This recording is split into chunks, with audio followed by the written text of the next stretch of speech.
Okay. I'd like to call to order the meeting of the Harwich Conservation Commission for February 20th. Just a couple of notes. This meeting is being recorded, so that you're aware of that. And if anybody's recording this meeting, we need to be aware of that.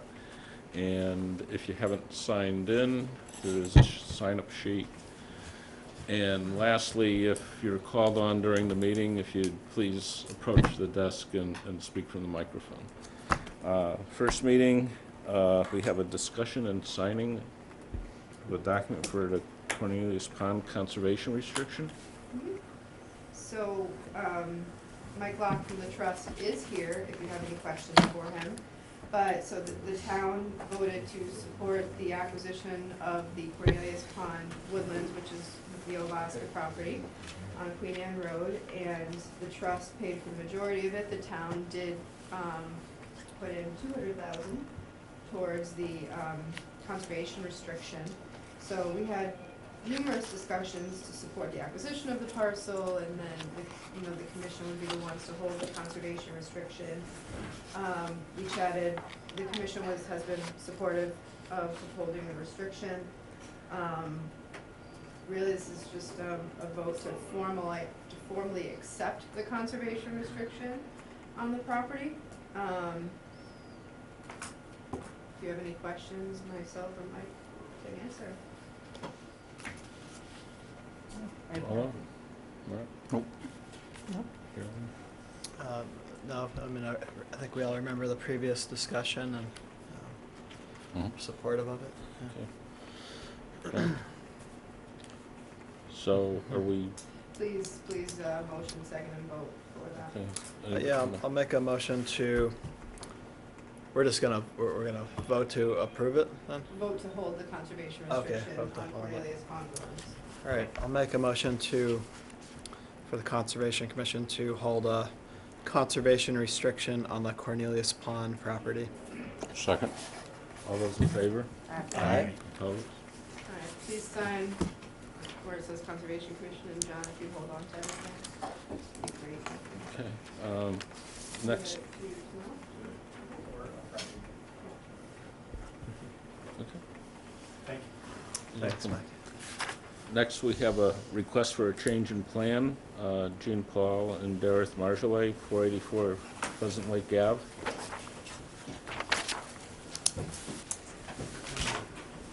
How you doing?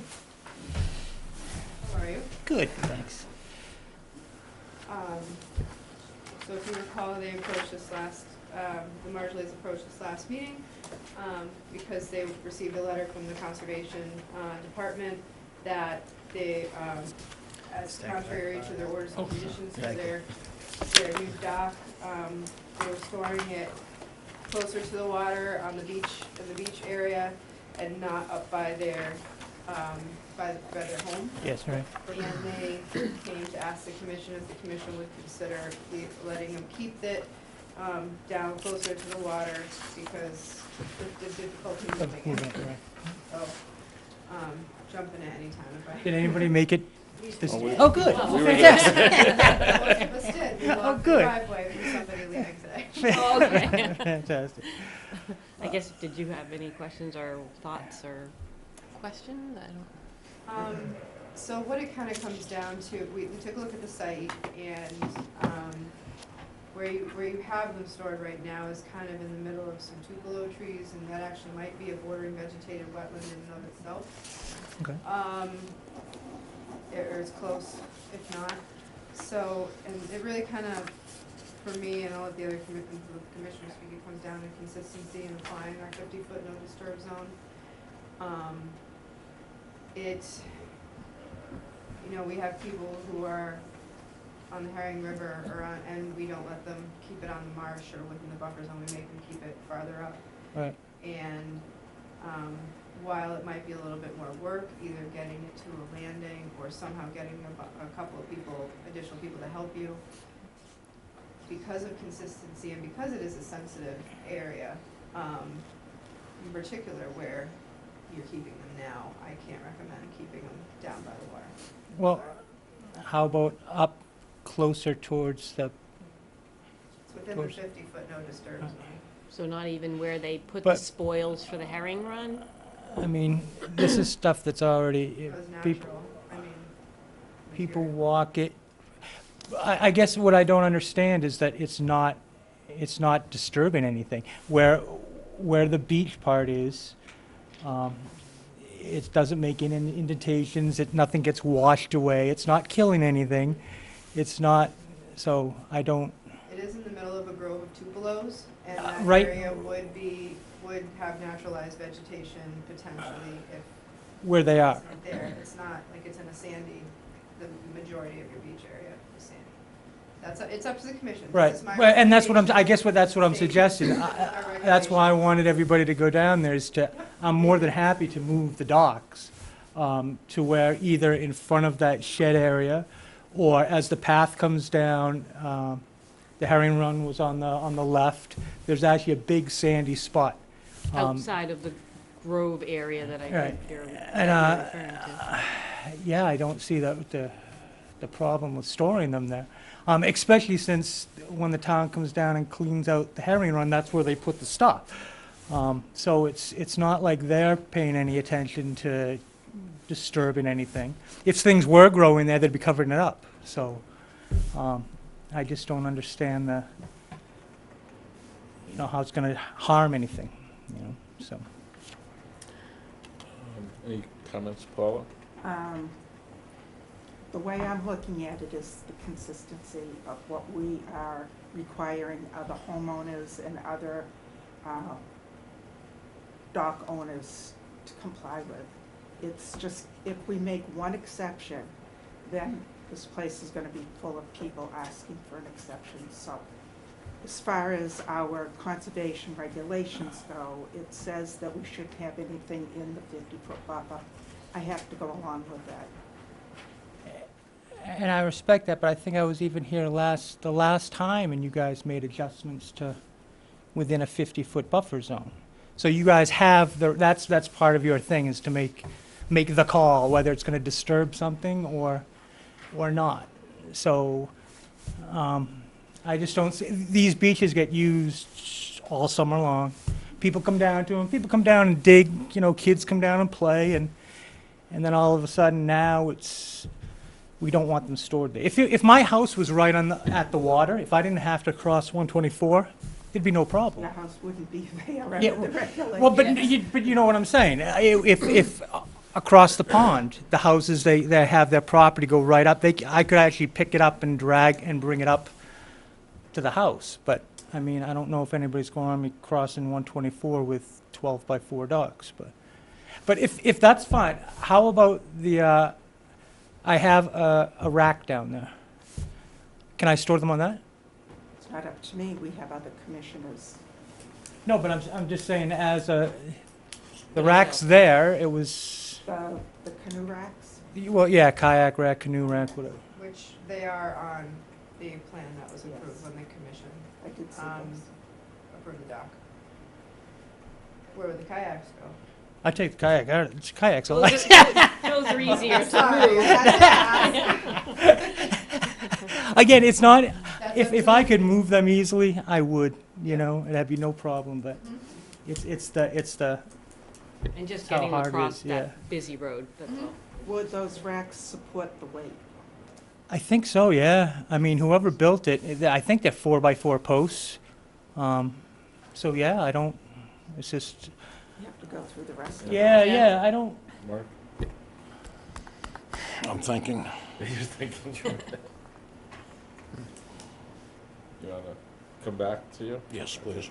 Carolyn? I have no comments. Yeah, do you think they'd fit on the racks without yeah. without modifying them, like in between the posts? And oh, absolutely, yeah. Yeah. Right now, there's like a inflatable boat. I own this with my neighbor, the beach. Right. So there's an inflatable boat, and then the kayak, and then the top rack. Yeah, what do you think, Amy, about the floats being on the rack? Is that I think once, if you argue, well, if it's kayaks or a float, it's almost arguing a little bit semantics, so. yeah, it's kind of the I same don't thing. have a problem if they're stored on the racks, because at least we have a plan that shows, that was Okay. pre-existing, that Yeah. shows the rack there. Okay. Yeah, I think because it's a permanent structure Yeah. they already have, it would be acceptable to put them on the racks, yeah. Mhm.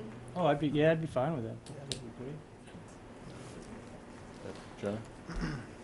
Yeah, I agree with everything that's been said here. I don't think we can just allow you to leave them on the beach.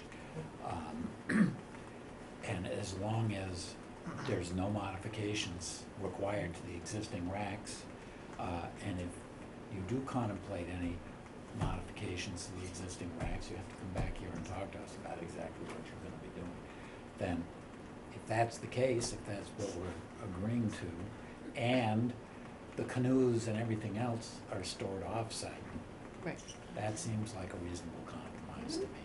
Well, so, as far as the rack go, it's the feet that touch the ground. So if I had to do like the cross members, I think those are 2x4s. I still think it would support it, but I don't think cross members are. it's what's We'd have- touching. I'd have to. Yeah, as long I'd as like like to see what you're talking, like, if Yeah. you come with a sketch Yeah. for some Yeah. reason. Just talk to me at least, and Okay, run it by me yeah. if you have to make any That's augmentation. It shouldn't expand in footprint Right. either, Exactly. Right, right. yeah. I agree. No, I think the posts that are holding the together are 4x4 posts, so I don't think that's a problem. Yeah, the so, footprint of it would not yeah. change. I would say that's a reasonable compromise. I also do. Okay. I guess my only concern is that we have a lot of docks around the lake. Some of the properties right are on the water where they aren't crossing the street, and one of the conditions is to store the docks off out of the 50-foot. Yeah, usually out of the 100, we can. Okay, If possible. and so I guess I'm a little bit torn, because we're making an exception to that. I also looked at the beach and kind of said, well, if it's on the sand, it's not gonna really disturb anything.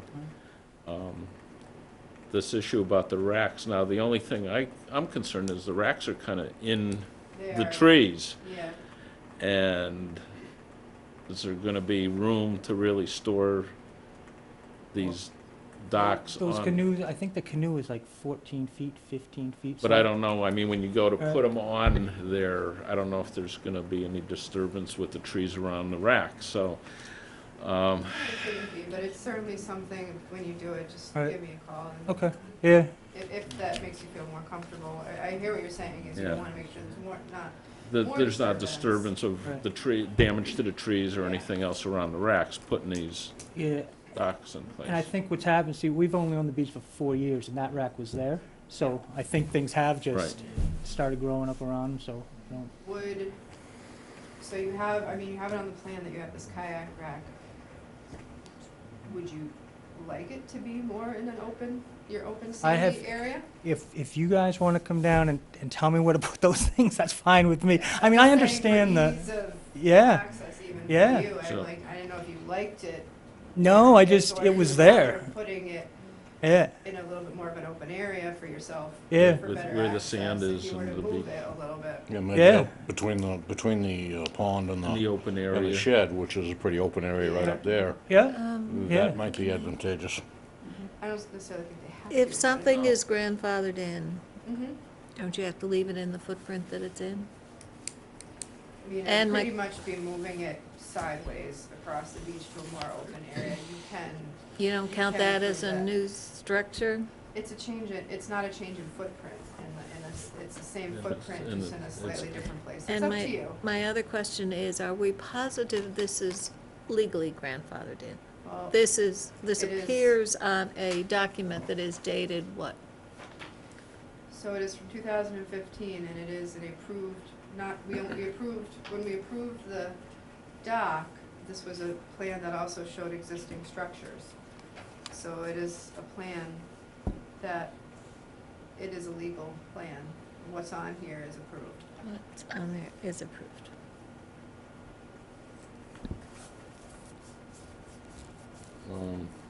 I can try putting them on there, and you know what I can do? I can take off the kayaks and stuff and try getting one on there, have you come down and take a look at it. Take 2 seconds. Yeah, yeah, it really, yeah.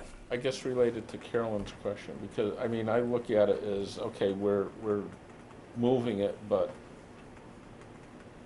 it's there, we're just moving it to really a better place Less within, impactful less location. impactful Right. location within that Yep. 50 foot.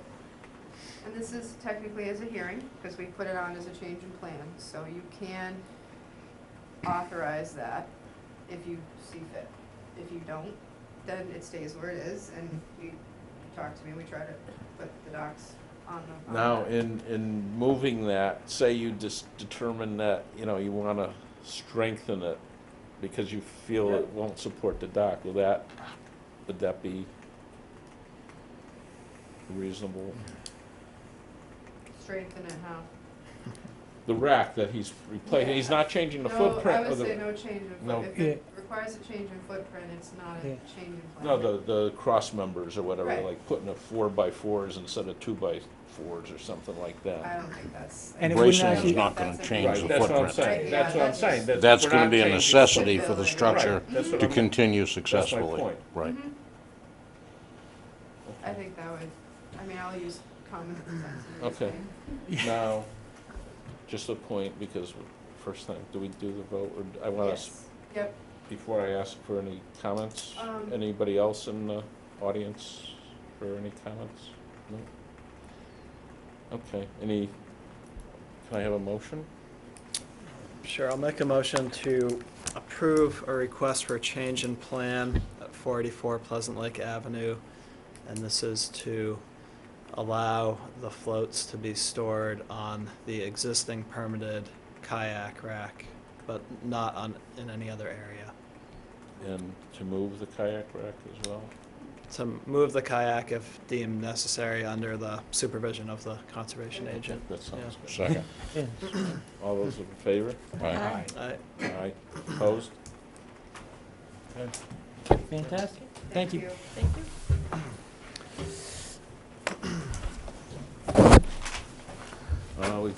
Okay, now we have a request for determination of applicability for Robert Adamo, 12 Old Wharf Road.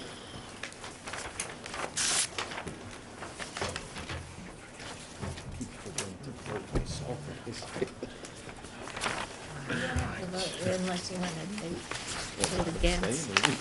Yeah.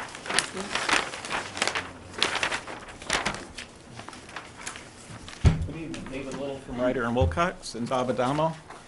First of all, I want to apologize for not making the meeting 2 weeks ago. I was at a hearing off Cape, and it was just impossible to get here, so I want to apologize for that.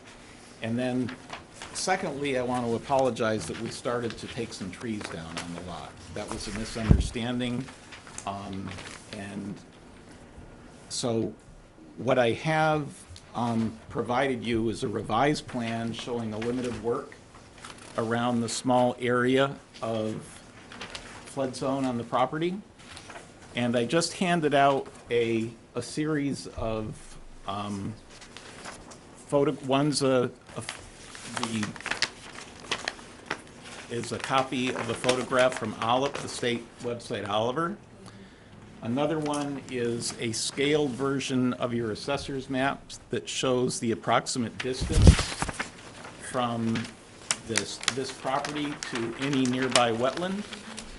And then the last one is the flood zone, which shows where that little point comes onto the property. So the situation here is in 2014, when the new flood zones were adopted, a portion of this was mapped as area subject to flooding. And in the past, I have come before the board with RDAs for work in the flood zone. And I'm submitting an RDA here for us to construct a new house. And what I can say, I've been on the state website doing research. There are no performance standards for land subject to coastal storm flowage from the state. It's a wetland as regulated by your bylaw, but from a realistic perspective, I don't see how, I guess the one performance standard that I can point out that this property may have impacting it is that you're not supposed to alter any land subject to coastal storm flowage, fill it, dredge it, or alter it in any way. And by proposing the limit of work around this here, I believe we comply with a potential performance standard for that. So that would be my presentation, and then that handout I just gave shows that I think the nearest wetland to the corner of our property is over 180 feet, approximately 180 feet away, and the others are well over that. So if I can answer any questions, or Bob can answer any questions, we're here to do so. Thank you. Amy? Thank you. As David stated, there was a miscommunication and work did start. Luckily, we stopped the work before it was about at the 100-foot buffer zone line to the flood zone.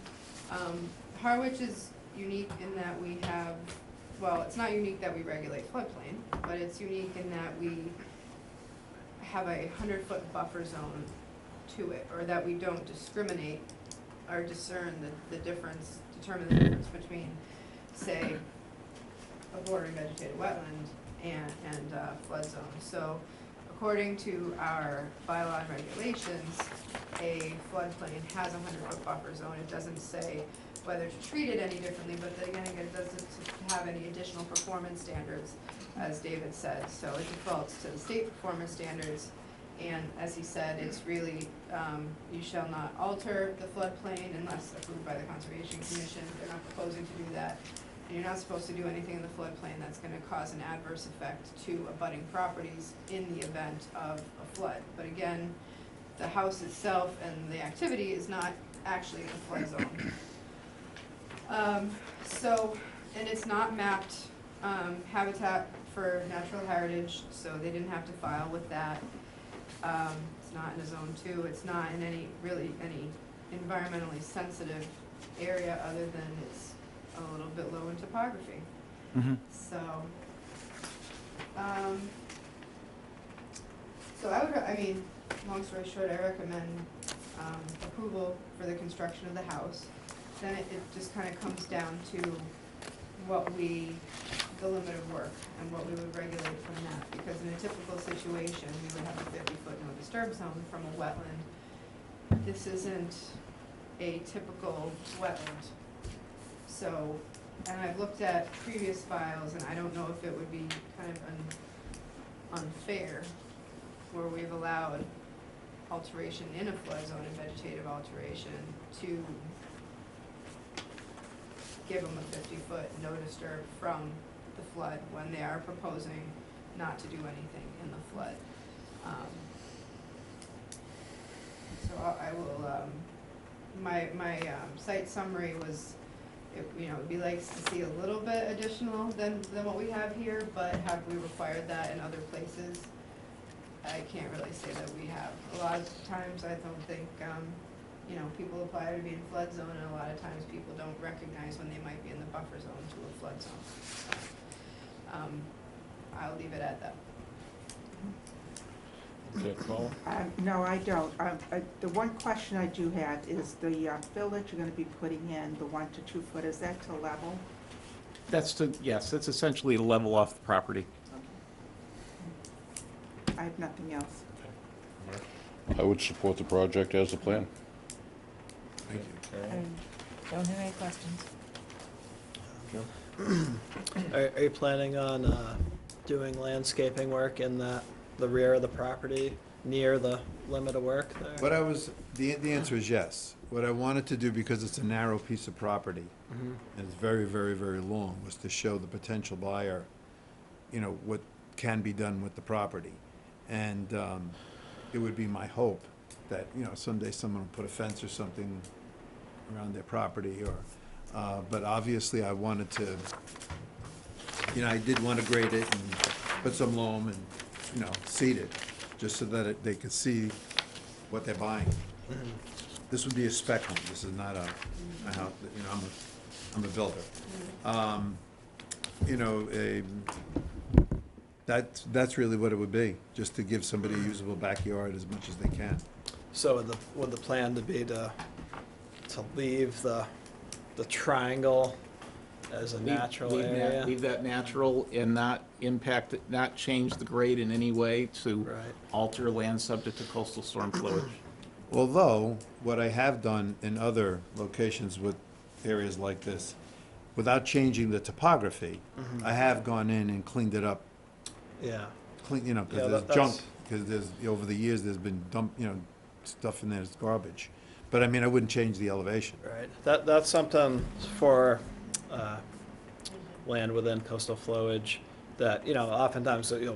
they'll build houses there and everything else, but we do try and maintain the trees to Oh, to a absolutely. large extent, because Yeah, no, that can actually help with the flooding what I- situation. My intention would be to clear the property, obviously leaving any of the good trees that are there. And I would do the same thing if you would allow it. I would do the same thing in that triangled area, but I wouldn't change the elevation. I would just clean it up to make it Right. neat. Which is, if that's what, but if that's not what you want, that's okay too. I'll just leave it. Yeah, that's, I think a nice way to do it would be, maybe you're leaving trees elsewhere also, but if you kind of drew a line parallel to the back of the property line at the tip of that triangle, and maybe not left it natural, but at least leave all of the, good trees back there. He's planning I'm on planning doing on that for leaving, I'm the, planning on leaving all the he- good trees. Yeah. for the entire, from where the grading goes back, Right, Jim, right. he's planning on leaving all the trees Yeah. and just Yeah. creating some lawn. Oh, I think that's great. Yeah, that was always my intention, All right. okay? Yep, Oh, anything else for that's it. John? So, just to clarify, how far back are you planning to grade?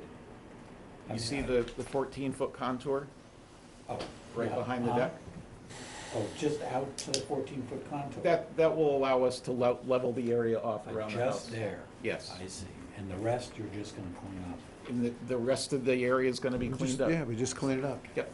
Well, we can condition RDAs, so we'll talk about what cleaning up means, like if there's an excessive, But we had a conversation about putting some, improving and putting like a Cape Cod lawn or something back there. yeah, it'd have to be a native. Yeah. Yeah, I mean, but in I've done terms of that before. Cleaning it up, meaning, people that have different ideas of what cleaning it up means. We will So, meet out there. I'd be happy to do that.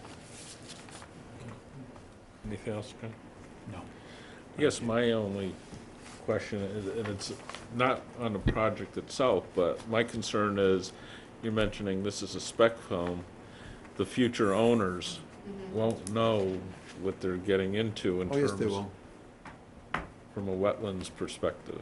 Well, this is not a wetland, it's a flood. But I mean, there's floodway. issues regarding where it's being built. And I mean, we run into this a lot of times. People buy properties and they just aren't aware of the ramifications of the properties where they're in. And I don't know how to Yeah. go It- get beyond that. And it has nothing to do with your project, but No, I'm just and mentioning I that. see where you're coming from, because there are houses on both sides of it, and they've developed their lawns back to the rear of the property as well. So, it's something that I and Bob can bring to the attention of a potential buyer.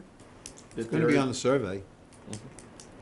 Okay. No, like I said, it has nothing to do with the Yeah. project. I know I looked at a house when I was buying years ago, and I didn't realize about the wetlands regulations. It was a different town, and I didn't know what I would have been getting into there. But anyways, that's all I have to say. So, can I have a motion?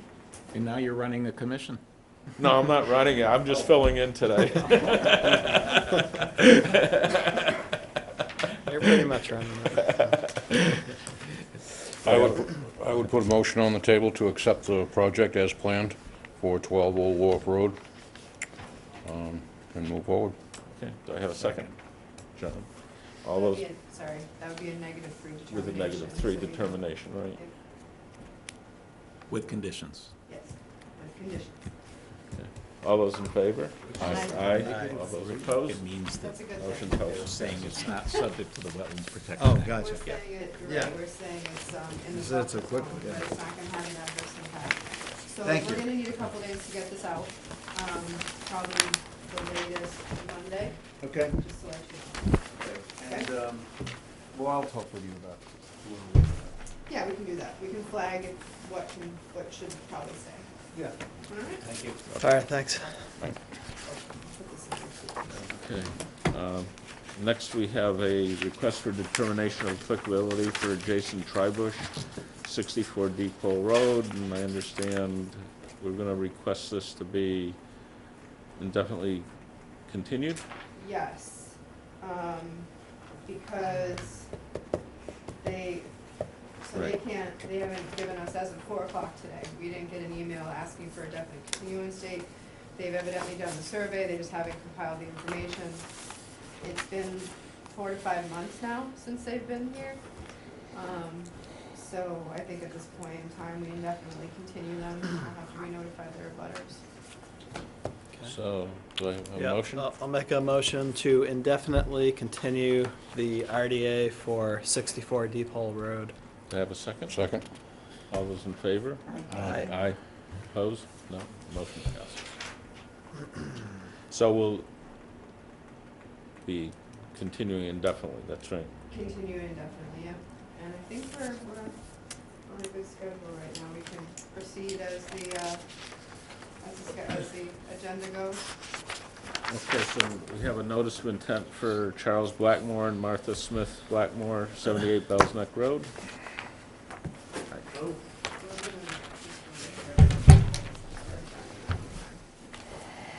I'm Nate Cosper from Bradyville. This is Chuck Blackmore, owner of the property, and we were here last time, but we didn't have a DEP number, which we now have, and we've submitted the DEP number, so we're back again.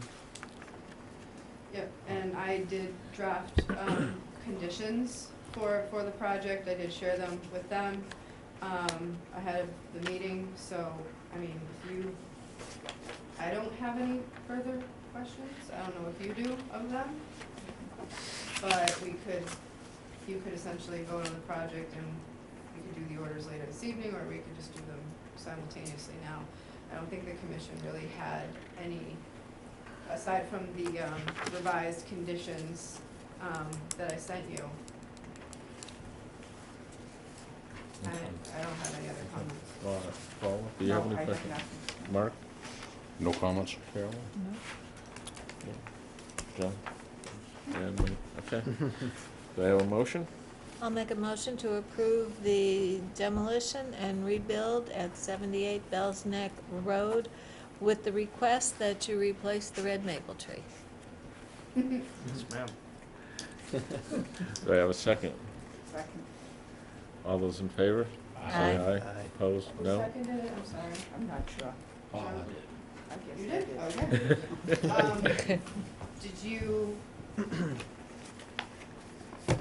want to do the conditions now, or we do them later? They were, or have you all read them since we sent them to them too? Are you comfortable voting on those? Mm-hmm. Just, yeah, Does that final include the review, one that- but no. Yep. Oh, the one that was in your packet today did not, because that was printed out yesterday.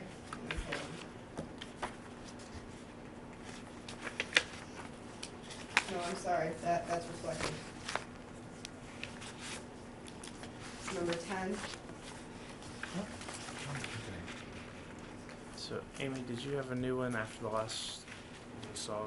Are we able to? The areas to remain natural, however, I mean, to be able to, they did ask to, the area that's natural now, but it's just grass, they've asked to mow it every once in a while. But just keep it grass, to keep it natural. Not to expand the yard. Not to But expand didn't you the have yard. a thing that you sent to Amy too? Is that the I apologize. item Mhm. about the 25?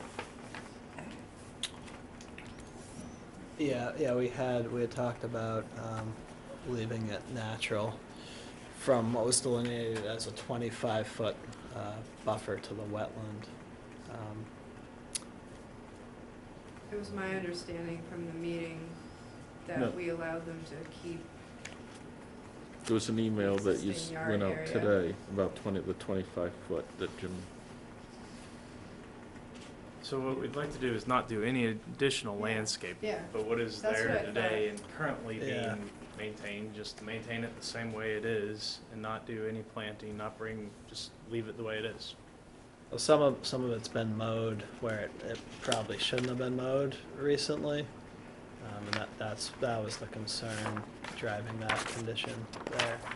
I think there's even been some mowing in the wetland probably, but based on the site visit.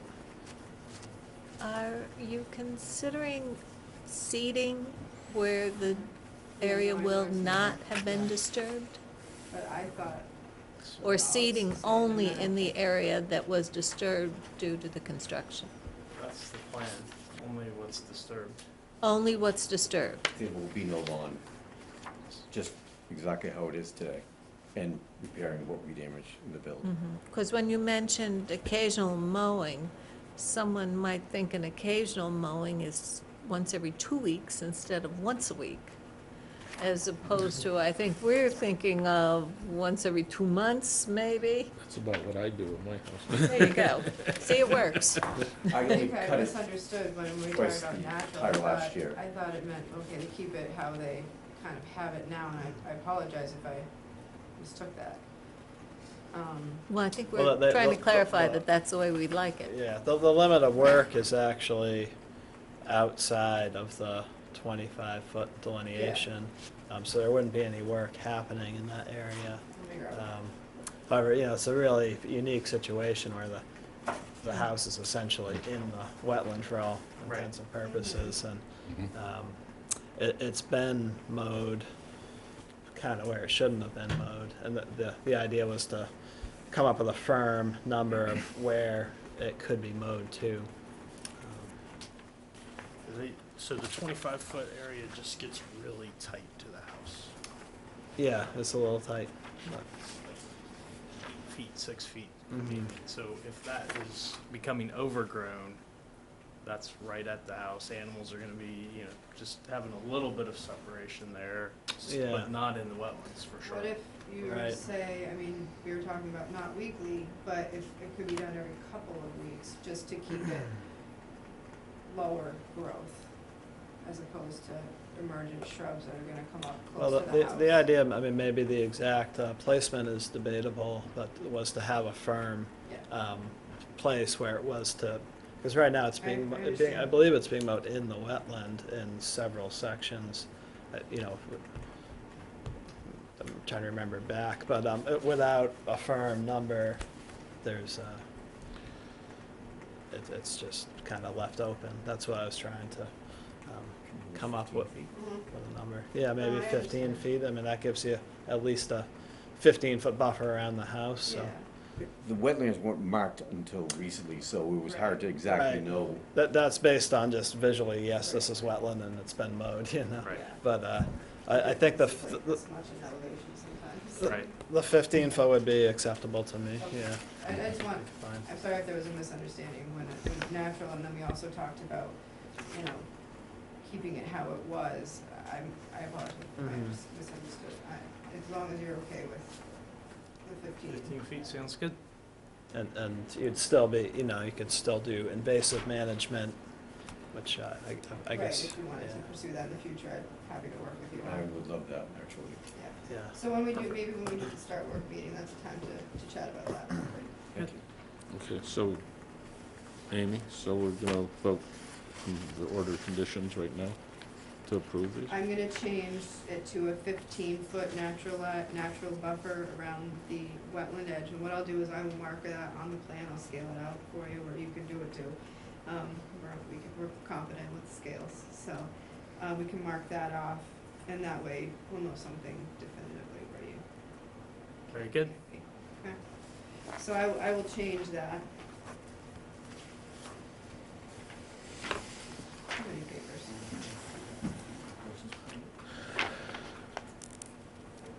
So instead of, essentially for condition number 10, it's gonna be instead of 25, it'll be the 15. Is everybody okay with that? Condition number 10? What, Yeah, it's not on the draft we have. She Sorry, I modified augmented one. it, so area within the wetland and 15-foot buffer zone in there too shall remain natural. The only plant management that may be allowed in the future is invasive plant management with approval by the Conservation Commission. Sounds good. That's the only other change, so.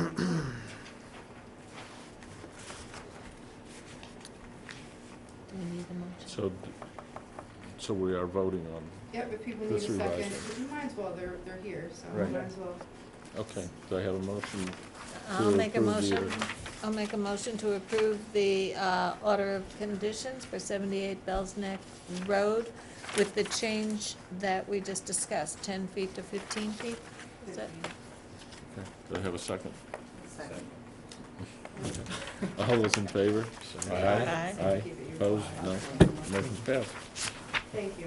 Thank you very Thanks. much. So, because we did the orders of conditions tonight, we'll have this out probably beginning of next week. No rush up on Okay? Thank you. You're welcome, thank you. Please sign. Okay, so next we have a notice of intent for Susan Hollis, 9 Stanley Road, map 81, parcel A11, vegetation removal and planting.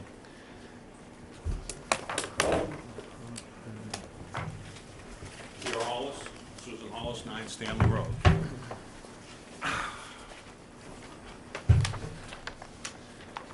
Peter, Susan, if you wouldn't mind just walking us through your project, that'd be great. We have some shrubs that were planted in the late 50s by my father-in-law, which have reached their lifespan and are dying. There's some photographs of the root structure, some of which I removed the dead last fall. And we propose removing the remaining dying shrubbery, which is non-native, and replacing it with native species, going through several got some estimates from several landscape people. The other thing is, there were 2 maple trees that came down in '05 or '06 in one of the no-name storms, at which time I believe there was a moratorium on Conservation Commission to take the tree that had fallen, remove them, and the fellow, the contractor, was building the house at the time, did so that there were just the stumps. Over the years, this suckers have come up out of the stumps, not very healthy, and we propose removing those. We also submitted to the Heritage folks, and they said there was no problem with the pond weed or whatever it is, nut weed or in that area. There's a letter there to that effect. That basically is what we're proposing. So the tops of the small saplings that have been cut a couple of years ago, you're not proposing to doing anything with those? I would like to see saplings? maybe some vista pruning, minimal, Okay. under the supervision of an arborist. Yep. And us. And, yes, you Yeah, folks as well, yeah. Because usually vista pruning is limited to pruning lower limbs of trees Okay, and pruning the tops down of shrubs to get used through Whatever would vegetation be rather to than your topping, satisfaction, rather certainly. than what's topping Yeah. trees. So, yeah, we had a discussion, we did visit the site today, and we discussed that. And we also had a pretty good conversation too about, it opened up a bigger conversation actually about in general, removal of trees and making sure we keep canopy, but obviously we want it, you have to live on the pond and you want some view as well. So trying to, marry those two things together. So essentially, I mean, I've worked with the Hollises on their application, and, they are, as you can tell from going to the property, it's fairly natural there. They wanna replant the dead and dying shrub area with some native shrubs. We did have a conversation too about, maybe not right in your view corridor, but maybe you'd be amenable to planting a tree. Sure. Or 2, because of, if there is any loss of canopy or anything like that. And I did mention we also permitted you to remove a couple of, trees in the past. yes. So, I'm not sure. Those were outside the zone. Yeah. There was one really today that I think we were all concerned about for you. Sure. And that's, one to come down? it's pretty, I printed out a photo and I don't know what I did with it. I have a photo here, you can look at it. It's leaning pretty bad, and it's this one. Oh, that's further down, yeah. Yeah, so I think the commission, there's that one, and then there's one a little closer to the house near your walkway that's starting to lean. We were just concerned for the house. Okay, So, we are too. of course you are. Just didn't know if you had been down, I mean, things can change with pitch pines really quickly. Mhm. So I think we would be amenable to letting you remove that tree if we were to plant another tree. But including that in this application. Okay, that sounds fine. The other thing is, where there's quite a grade there, I talked with a number of people.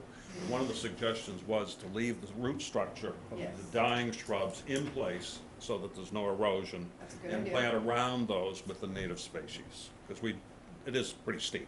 You could do that, yeah, that would, and that would give time to deteriorate, that would give time for the new roots to take over while the other ones completely die out. Yeah. So, with the conditions on very minimal proper vista pruning as well as replanting of that area and replanting with a tree or two, I would recommend approval. And this, it would have my oversight on the project.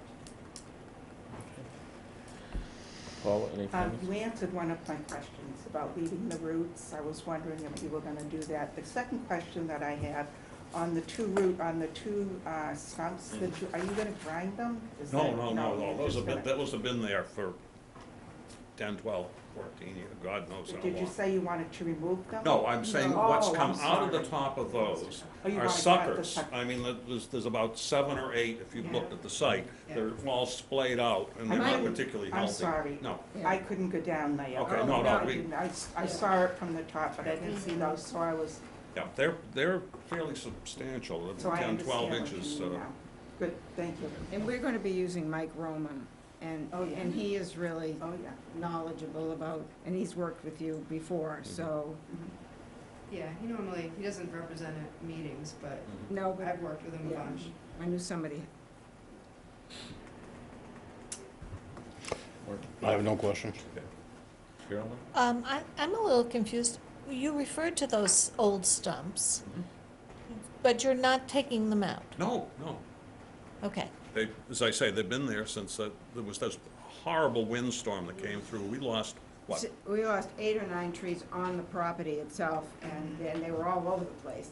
And the structure had just been framed. And they hadn't put the windows in, otherwise if the windows had been in, Everything would have been blown out. gone. Just So- was a no-name storm. Okay, so are you taking down the ill saplings that are Mike sprouting? said he would go down and he would selectively just prune out As an and arborist would. leave the healthy ones that might form a Okay. tree. He's gonna thin it. And then the ones that aren't healthy, That's my only question, thanks. yeah. Yeah, so they're red maple stumps and saplings? That's correct. Yeah. Yeah.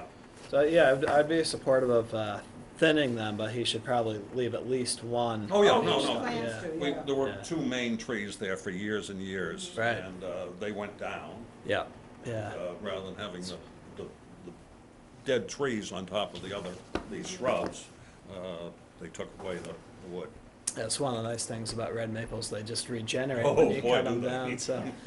But it is a native tree that's beneficial, so as long as he's just thinning and not cutting all of them, No. I'm supportive of that. John? Any questions? Do I have a motion? I would move to accept the project as laid out. At 9 Stanley Road for vegetation removal and planting as specified. With Amy's supervision. Absolutely. Of with our meeting with the arborist or whatever. Yeah, and I would, if you see fit, allow them to remove 1 or 2 hazard pitch pines in addition. Yeah, with the condition that they're replanted with canopy trees of over 4 foot in size, say, something like that. Okay. Sounds reasonable. Do I have a second? I'll second. All those in favor? Aye. Opposed? Aye. No? Thank you. Thank you. Thank you for accepting a rather amateur's presentation here. Remarkable job. Good. Okay, well, it was under your guidance, thank you. So the way it works is our next meeting, we actually sign off on the permit. permits all have specific conditions on paper that we talked about here tonight. You're welcome to attend, you don't have to, it's just gonna be discussions and conditions, and then within a couple of days after that, you'll have a permit. Okay, well, nothing will be going on until spring anyway. Okay, fine. Thank you all. Thank you. Good night. And next, we have the notice of intent for Town of Harwich, Red River Beach, extend the existing revetment. Just so you know, this doesn't usually go this quick. I'm appreciative. This is Killing great. it, Stan. Yeah. We talked about an amateur presentation, you'll get one similar tonight from me. So, Christopher Clark, I'm the town administrator in the community. I guess tonight I have the honor of kind of presenting a plan that I didn't do any work on. Bob Caffarelli, our town engineer, really went and did a lot of the work with Amy in terms of the project, and I'm just here on behalf of the town to present it. So I will attempt to field any questions that you have, but I have had a chance to go over the materials, and maybe just for a reminder, what we're trying to do. Red River Beach, obviously a very critical area in the community. It's my understanding in past years, we have tried to make attempts to stabilize just for reference point, at the end of Red River Beach, there's a parking area, and then there's a turnaround. At the end of the turnaround, there's a revetment that goes out. It looks like a jetty, but I guess formally it's a revetment. And behind that revetment, there has been washout. So as Red River comes down, it's been washing out and really undermining the area. It's my understanding that we've dumped sand in there in the past. We've put sandbags in, really to no avail. Waits till the next storm, and then it kind of washes out. So what's being proposed here is Bob Caffarelli, town engineer, put together a plan which you should have before you. And he calls for doing 5 to 6 ton tow stones, basically protecting the revetment at the area where it currently exists for about 25 feet, and then extending out 55 feet at a 45-degree angle to kind of create a little bit more of a barrier to allow the water to flow in a less damaging manner.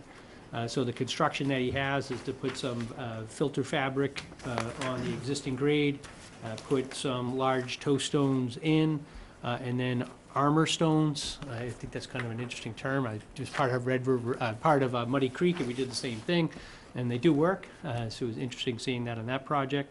Put these armoring stones in, and then put in some vegetation over some jute matting.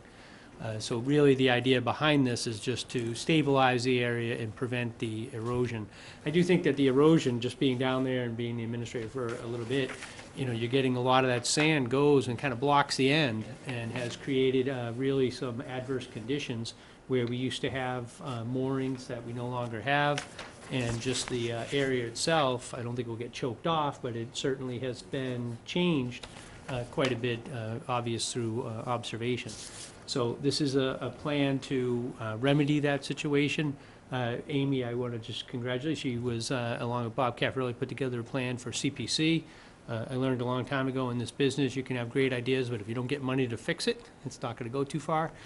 So a plan was submitted to CPC, Community Preservation Commission, and they did vote favorably on this, so it is subject to town meeting funding in May, but we'd like to have things lined up to get a contractor on board to commence doing this work as soon as practicable.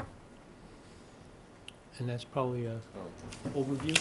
That's no comments from me. Well, can I give you just from the wetlands protection regulations as it pertains to this? I'm not gonna recommend anything to you. I'm just gonna give you back, like, a little bit of the history and then how this project relates to the Wetlands Protection Act and our regulations. So,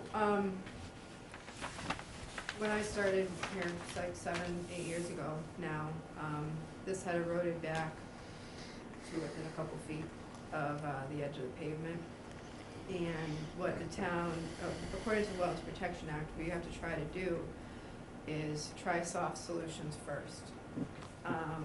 By placing sand repeatedly, and also we got an emergency certification because it was almost falling in, and it was a public health and safety threat, that we put filter fabric and then put sandbags over that. They were made of jute. And then we attempted to plant on top of that. That was under an emergency certification.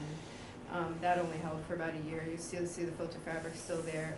The town is continuing to do soft solutions in terms of depositing sand over the top to try to protect that edge.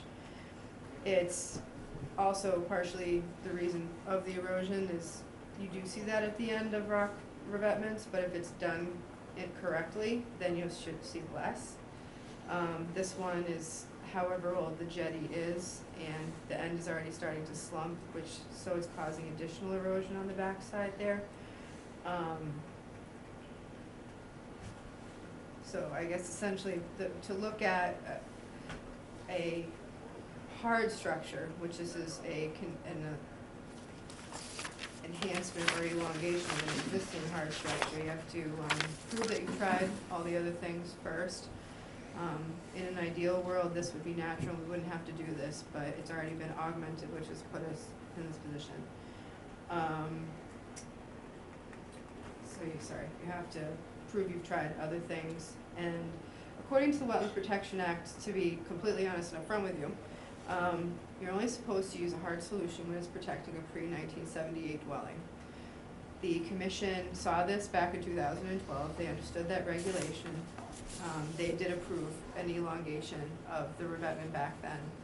The DEP overturned that based solely on the, that it wasn't protecting a pre-78 dwelling. Since then, they have approved two very similar situations here in Harwich, both of which are not there's not a pre-78 dwelling within 100 feet of it. So the town is trying this again. There will be a path maintained down for public access and also for shorebirds. We have some plovers who like to cross between Chatham and Red River. So that was critical the last time that we approved the project, was to maintain some sort of path, if you will. But that is all I would say on it. I have a question. How long has that parking area been there? I don't know. Couldn't that be considered a structure? It has to be a dwelling. A dwelling? Well, Even if it was town hall, it I wouldn't thought matter. it It would was have to be, dwelling, yeah. it would have to be a dwelling. it's obvious from being down there that something needs to be done.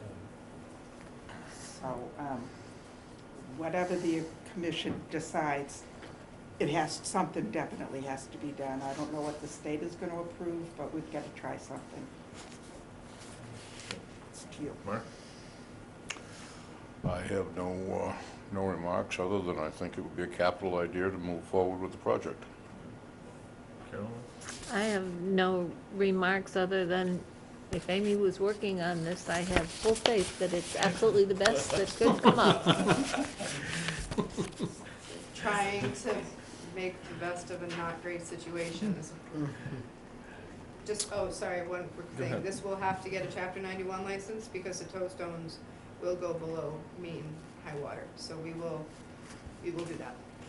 I did think the conditions that Bob put on there, probably with your counsel, was to have the machine operate from above, so Yeah. nothing in the, you know, What? will Yeah. stay on the pavement. I thought that was a great idea. Yeah. Yeah, I have a little bit of a problem with it, just because if this was a private situation, we really can't allow that, based on the law.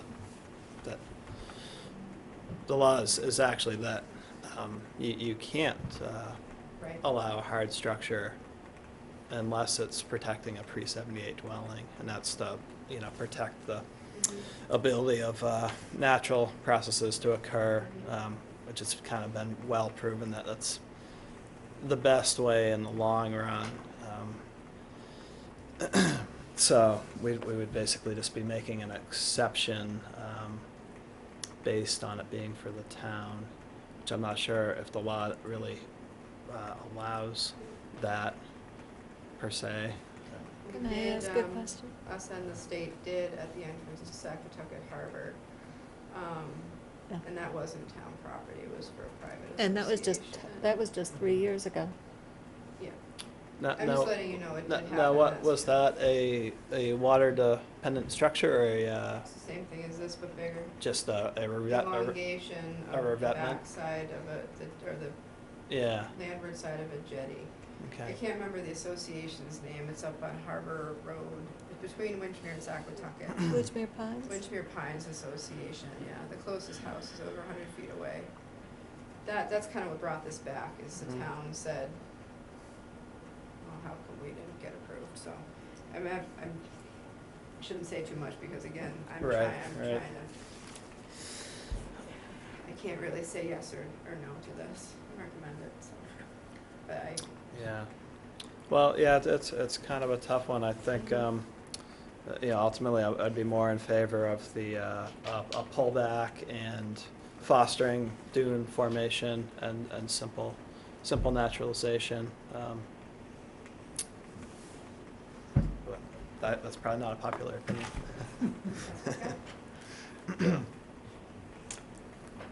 Yeah, well, I'm pretty much in favor of this. I get your point, Jim. It's probably gonna happen eventually anyway, because this isn't gonna last forever. So, and someone else 20 or 30 years down the road is gonna have to be having the same conversation, I expect, but,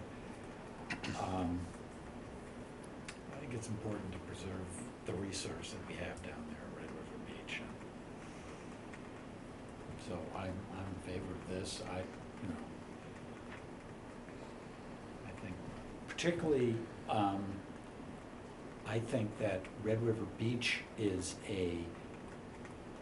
it's open to everybody, whereas other places that have had this treatment are more private places, and I don't think it's a great idea to favor small private owners who have exclusive access to water resources over public access to a public beach where just about anybody can walk down there, and anybody who's willing to pay the parking fee can have access. So I would,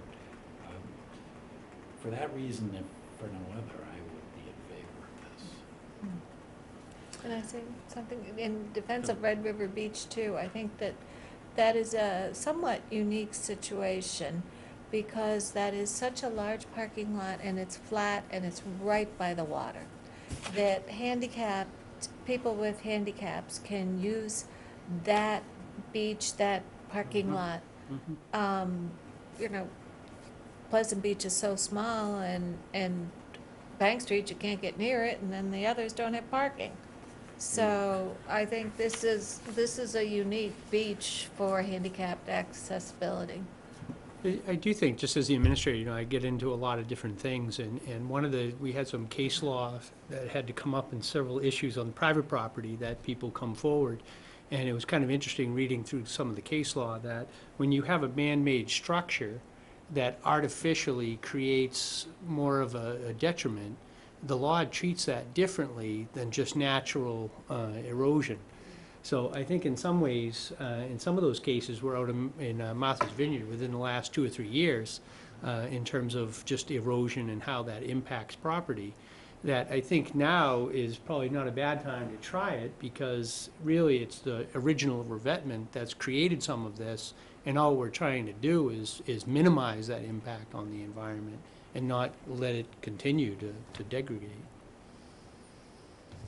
Biggest problem I have there is we don't have enough parking. You talk about access to it. I don't know if I want to restripe any more parking lots. Well, part of it falls in. Until you no go, room to put more there. until you get to go after about 3 o'clock in the afternoon or something, which is what we normally do. If that parking lot falls in, we'll have less. That's know. right. And I'm conscious of the soft thing, because I've talked to Amy. We've been walking the beach from the other end, from Chatham. We used to stay down there for 25 years, and I've seen the impact, the way that beach is extended, and I didn't realize that could be caused by the sand that's been going in there, where the beach has gone another 50 feet into the river. And I guess though, and matter of fact, that last house on the Chatham side is a few years ago, when I first moved here, they had dredged and pumped sand down there. And I was talking to the guys that went there and said, well, this will last for about 3 years, and sure enough, all that sand that they pumped in is gone. It's gone. And if anything, I think the beach is in worse shape now. There's a steep drop off and everything where they pumped it. I guess my only concern is if we do this, is there a way, we talked a little bit about this afternoon, like that point that stuck out into the river now. Might that go away from the natural flow of the water from the river if we're not putting more in sand? But also, by putting in that rock, additional revetment, do we know what impact that could have, like we were saying, behind the beach in that marshland? And there's probably no way of really knowing, just like when I saw Muddy Creek, I was amazed because I talked to the person from Chatham, the head. Bob Duncanson. Right, I talked to him at one of the conferences. I said, I would amazed the way that water flows out from Muddy Creek. I would think that that would wash away that beach eventually, Jackknife Beach. You know, it's actually funny you say that. I sat through, I went to an engineer, and they talked about scour analysis. And they actually anticipated that what would happen is that the channel would narrow a little bit and go deeper. And that's basically exactly what's happened. Right. They did go in, I think, a year or two after, and I looked at the reports, and basically instead of being flatter and wider, it has more of a defined channel in it. Because I had talked to Bob that. It was interesting, but it didn't slump the way people thought it would. I talked to Bob about that at one of the conferences, and he said, yeah, it hadn't really changed as far as the beach itself goes. It didn't cut into that or anything like. But I'm not an engineer. Yeah.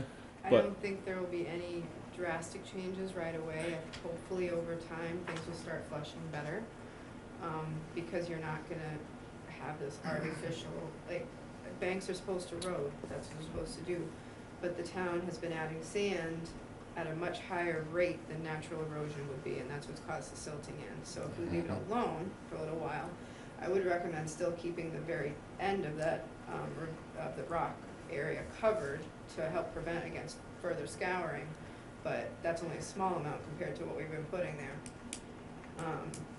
The hope is that, I mean, it'll just flush better. I don't think you're gonna see it wipe out part of that barrier beach that's formed on Chatham, but I think over time you'll see better flushing. Because I do agree with Jim's comment. I mean, my wife and I say this all the time. We can't mess with Mother Nature. They're gonna, it's gonna do what it's gonna do. I mean, we can put rocks there all we want, and eventually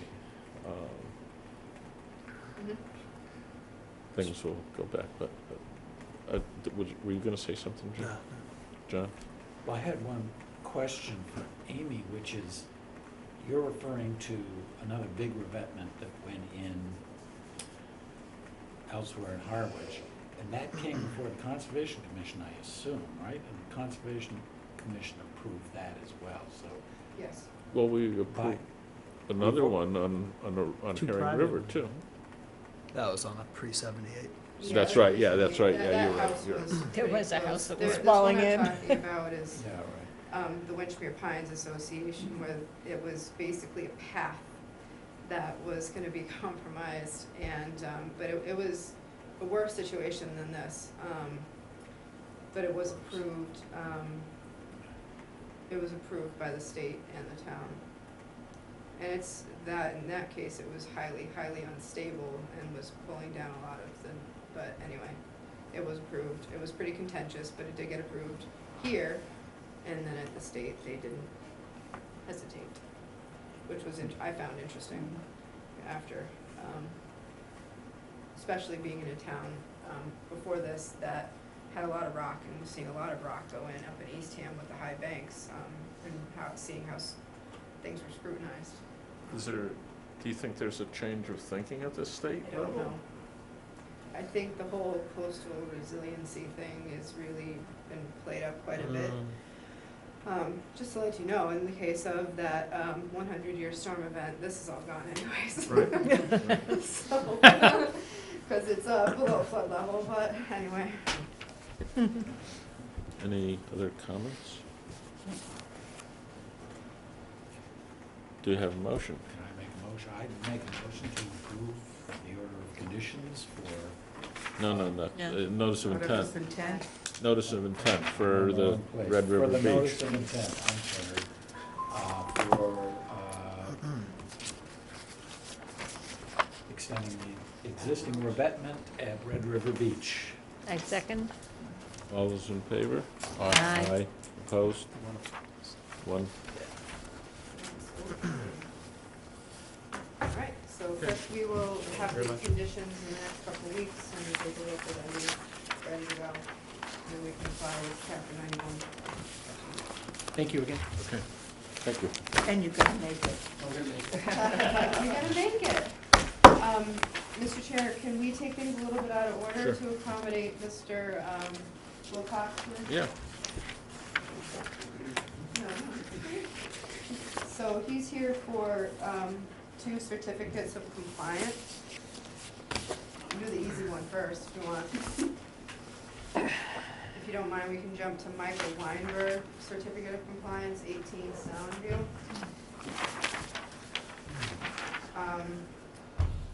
They applied for certificate of compliance in 2017. This is when Nikki started. She did the site visit, not enough plantings, there was no as-built, and there were erosion issues. Everything has been taken care of, and she recommends a certificate of compliance for that one. It went kind of crazy with the planting. They're all their lot, they're on their neighbor's lot. There's That's just what I was just planting gonna ask. all over. Amy, is this the 18, 20, and 20 and 18 when they No, all? not the same group of people. This is Okay. across the street. This is across the street. On the- Okay, On the, it backs up to a cranberry bog. okay, with the, got it, I remember that. The pool, yeah. With the pool. Okay. So let's take them separately, because the other one's a little bit more, there's a little bit more to it. This is the simple one. Yeah, that one's not too bad.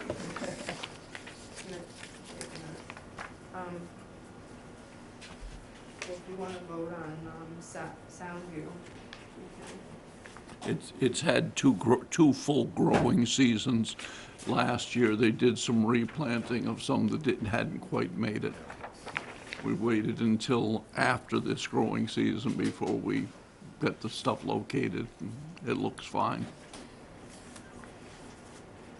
And the pool is smaller than what this commission had permitted because the building commissioner changed his mind and had him shrink it by 10 feet.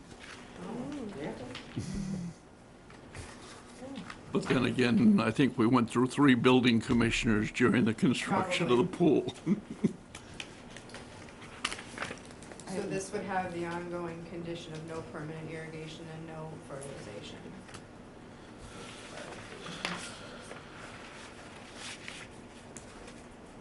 Do you have a copy? This is a certificate of compliance, you normally don't get, we just usually make recommendations to you. Sorry, we're not doing orders or a little, That's right. we're going out of order. Yeah, I was getting confused too, that's Yeah. right. All right, okay. So should we vote on that one? If you don't mind, yeah. I'll make a motion to approve the certificate of compliance for 18 Soundview Road.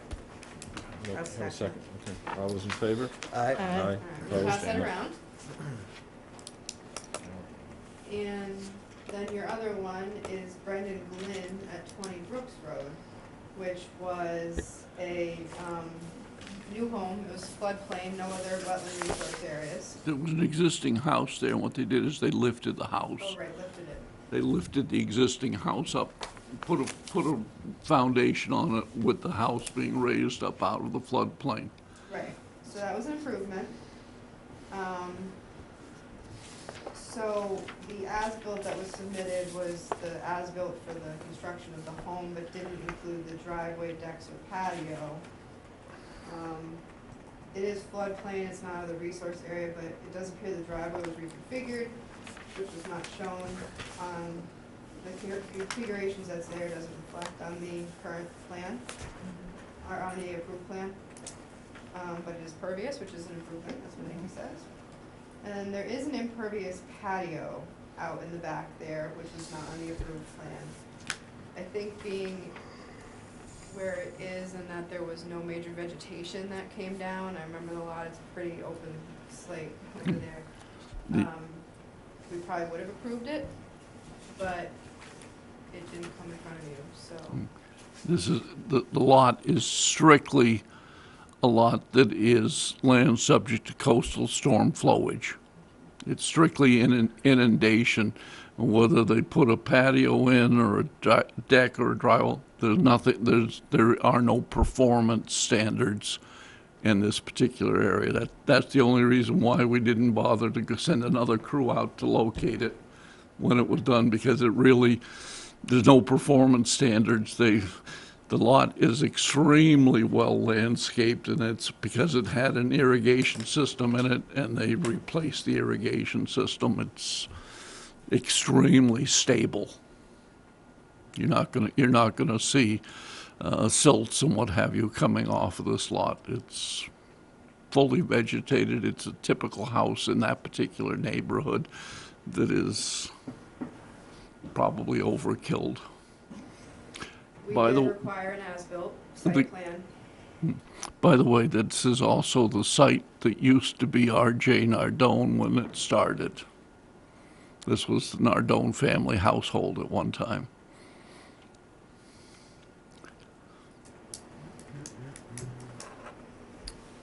Just saying I know it's in the floodplain, but the commission at the time required an as-built site plan, and things don't match perfectly, so, not perfectly, but I mean, there's an additional patio there, so I don't necessarily think we should ask for mitigation, but I think we should have a plan that shows what's on the site.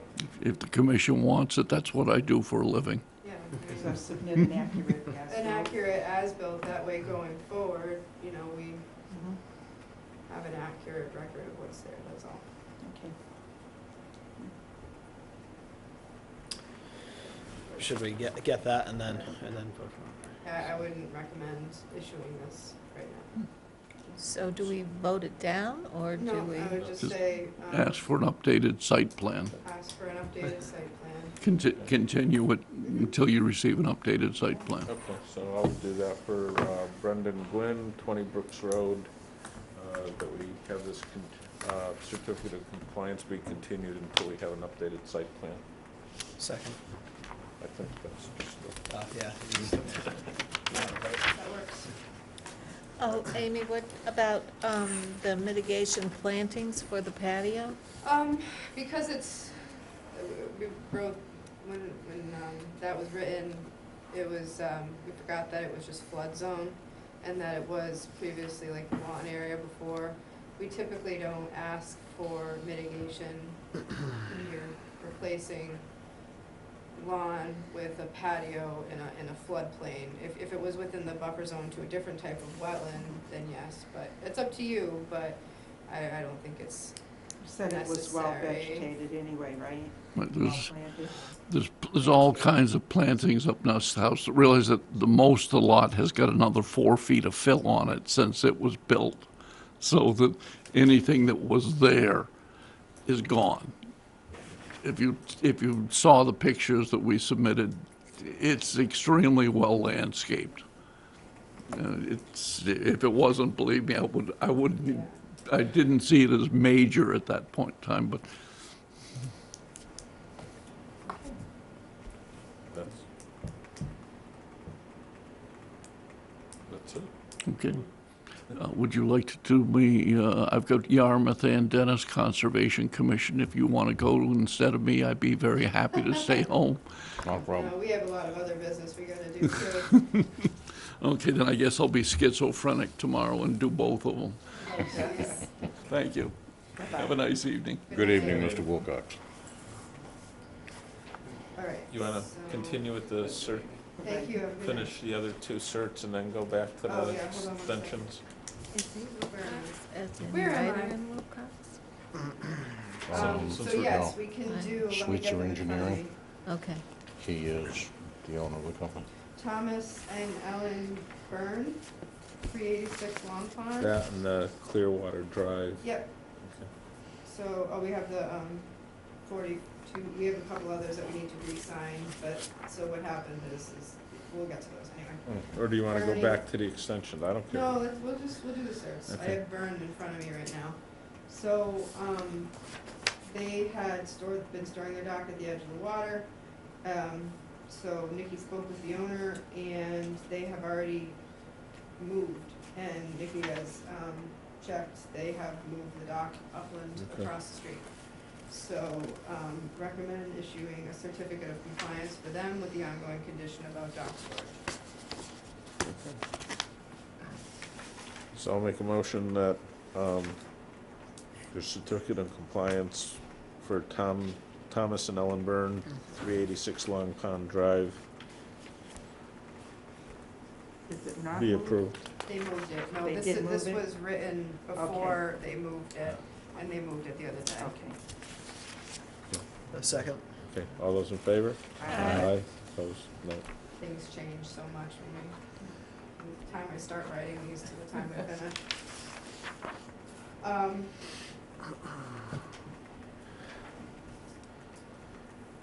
Let's do, Blue, Okay. 62 Clearwater. The only thing here was, so this was a renovation of a house, and the front of the house, they were gonna have so most houses were gonna be renovated, there was gonna be a small addition on the front of the house, which was on the road side of the house, not on the pond side of the house. Pretty much right at, like, really right on the 100-foot buffer zone line. That was supposed to be on an open foundation, but they did put it on a full foundation. The rest of the house is on a full foundation. This is this very small area right at the 100-foot buffer. On quite it's not, the pond is quite farther down below. So we didn't see how this had really any detriment. So with that change, we recommend approval for Kevin Blue, 62 Clearwater. Okay. So I make a motion, we approve the certificate of compliance for Kevin Blute, 62 Clearwater Drive. Second. All those in favor? Aye. Opposed? And No. then around. And then there are two others, Andrew Michelle Olson and John Welch. So they lost the original. We've already issued the certificate of compliance for them, but they've lost the original, so they want another copy so they can record it. So can I just send those around? So do we have, You don't have to vote or Just sign anything, it. it's just a Yeah, just sign it, re-sign, it's right. a re-sign. Here's Olson.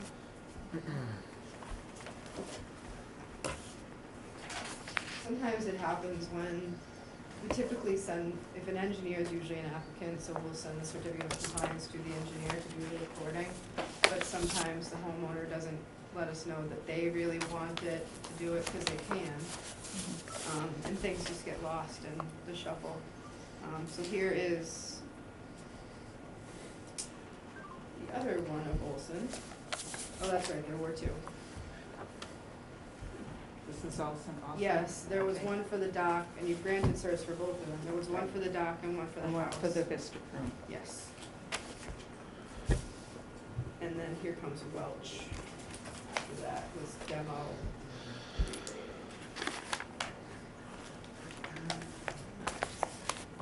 Okay.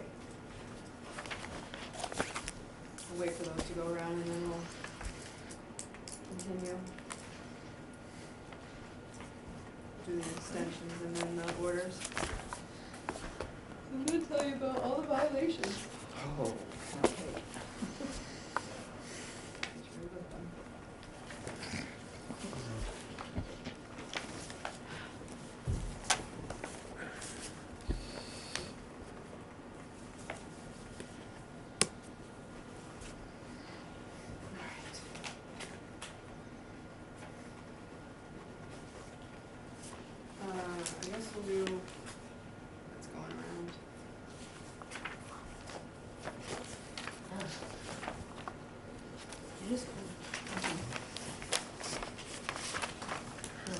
a little bit of snow this evening before it And changes to rain. Very little from what I saw in the weather. No, I'm saying, Oh, compared yeah, to I what they hope were so. originally saying, Right. you know, yeah. Who knows? It's been a weird winter. All right, so, let's do the extensions and then we'll go to the orders. So Betsy Bray of 46 Indian Trail.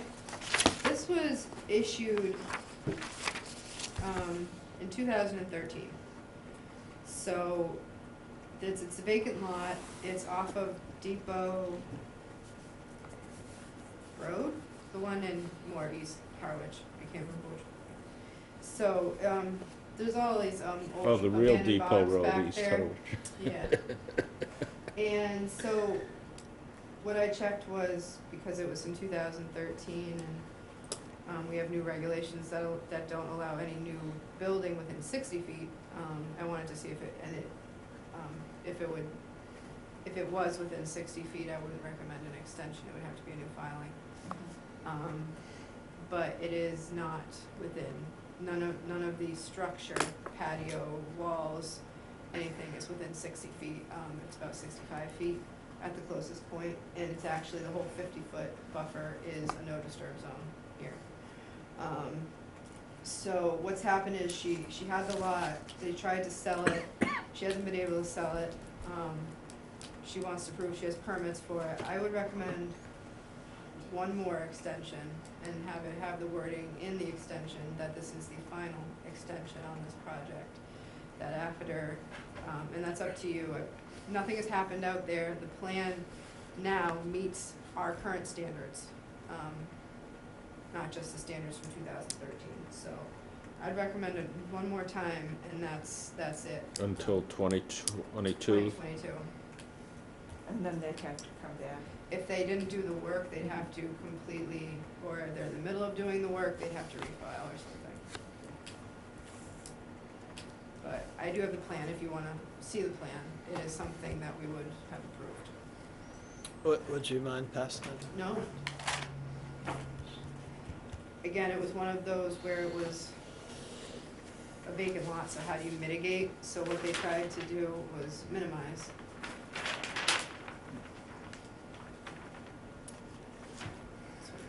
Yeah, there's the 50-foot, and then even within, outside the 50-foot, they were doing some plantings too.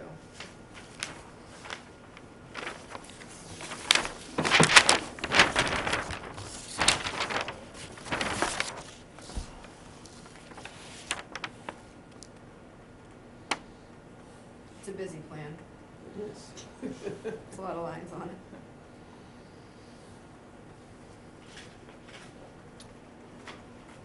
Was she the original owner? Look. Does it say the lot Yes. sold in 2016? Oh, then maybe not. No, sorry, it was Fred and Betty Marsh. Okay, so And- Betsy Bray bought it in 2016? Yeah, she's trying to sell it. She doesn't want to build on it. That's a wetland delineation. There is a small isolated wetland as well nearby, but it's only 1,800 square feet.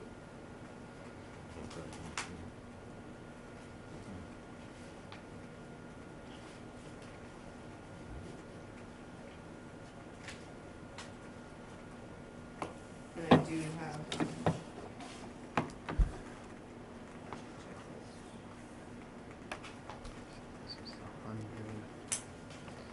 This is the 100-foot here.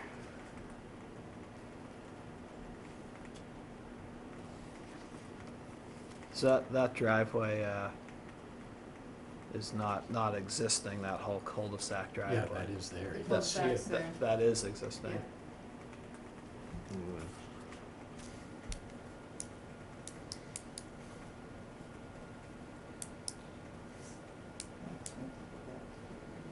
Yeah, It's existing on their property, apparently.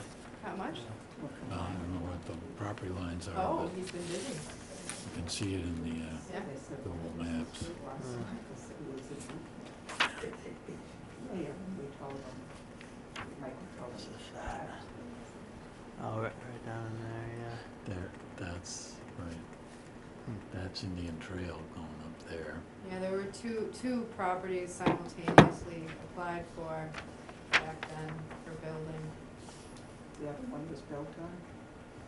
No, it hasn't been yet, but they haven't applied for an extension. Or it might be, expired at this point. Yeah. So, It's up to you, I wanna make sure everyone has a chance to look at it. Cross hatches.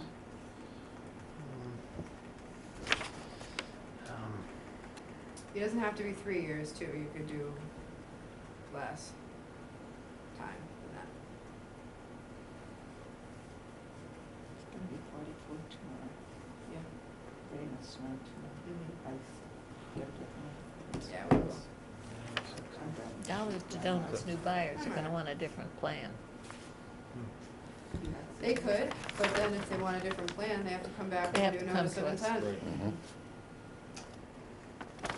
But isn't the point not so much that this is the plan, it's just it's possible to build something there? I think that's the general idea that this is what you could build, Holds the door open. right? Again, you don't have to grant a 3 year. You don't have to grant an extension at all if you don't want to.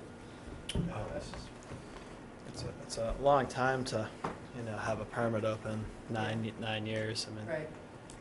I'm not, She didn't there's a own lot it. going on there, it's hard to say whether But she didn't own it from the vote inception. for that. No, she didn't, sorry. She didn't own it wasn't the from the first owner. inception. Right, but even so you're down agree- I two agree with you. owners and 9 years into a permit, Yeah. it's a long time.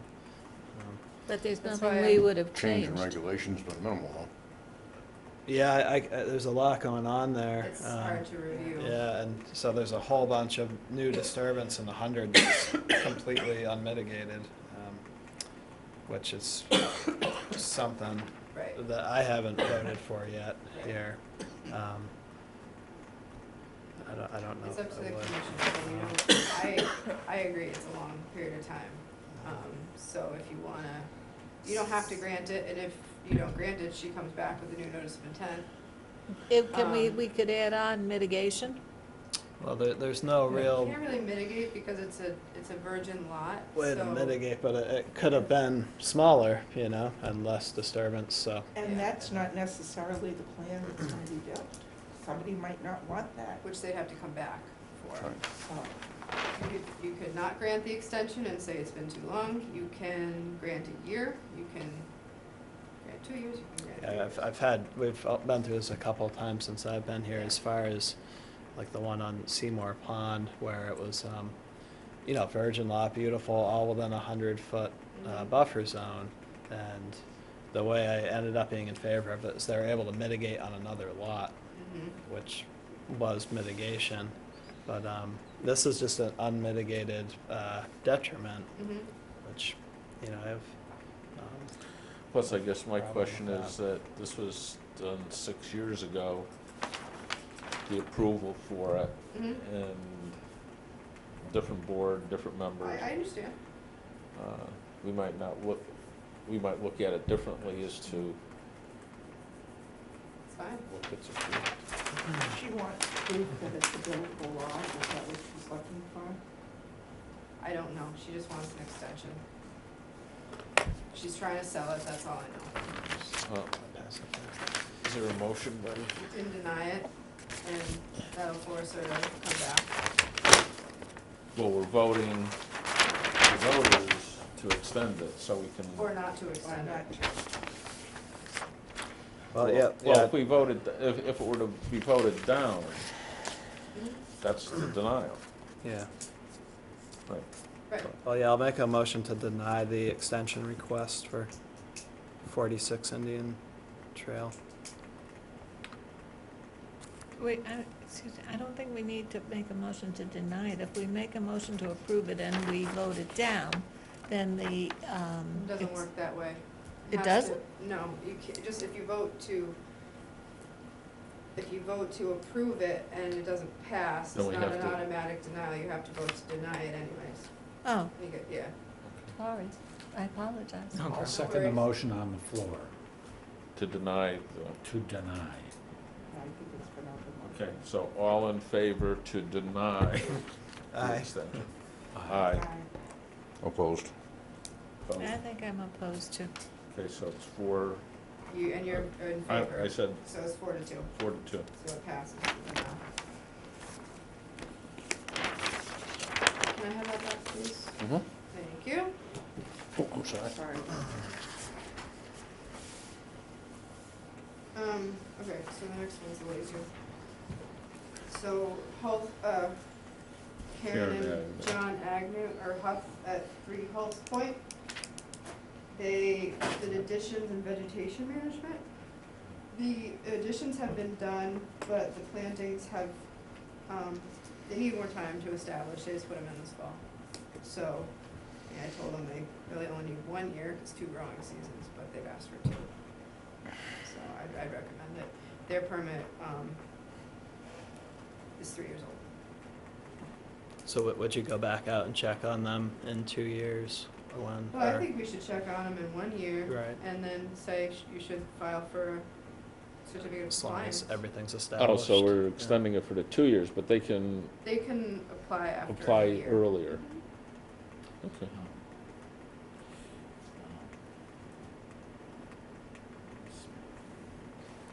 Do we have a Alright, motion? well, yeah, I'll make a motion to approve the extension request for 3 Hulse Point Road. I'll second. All those in favor? Aye. Aye. Opposed? No. Please Motion sign. carries. And then once we do that, we'll do orders of conditions. A lot of paperwork.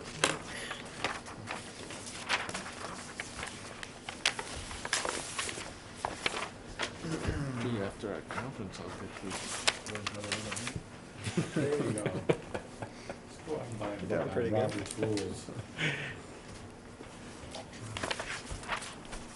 Do we sign this if we were the no vote? Sure. It just struck me. I can't hear, so. Is that the denial? She asked if you still sign it if you voted no. Opposed. Oh, yeah, we gotta do that. Sorry, we don't normally do that.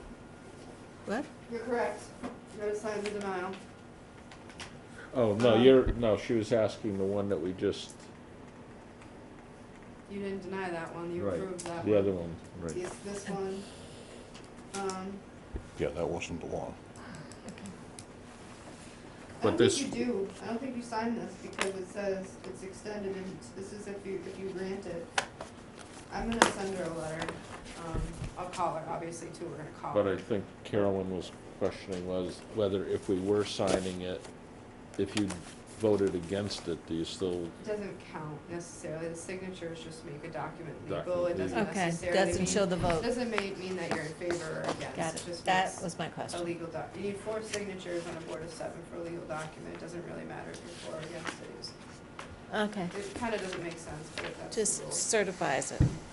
Yep. Alright, so we're not doing- so let's do, orders of conditions, the Robert Caparelli, Town of Harwich Engineering Department for the sewer.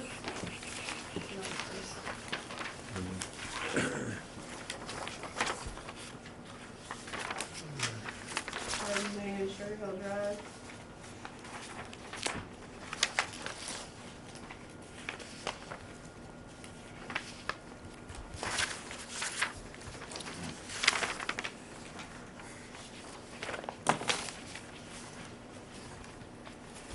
I didn't put all the safety measures that they talked about because all those are in, all those safety measures, all the, capacity that it's to be a week's worth of capacity without without running.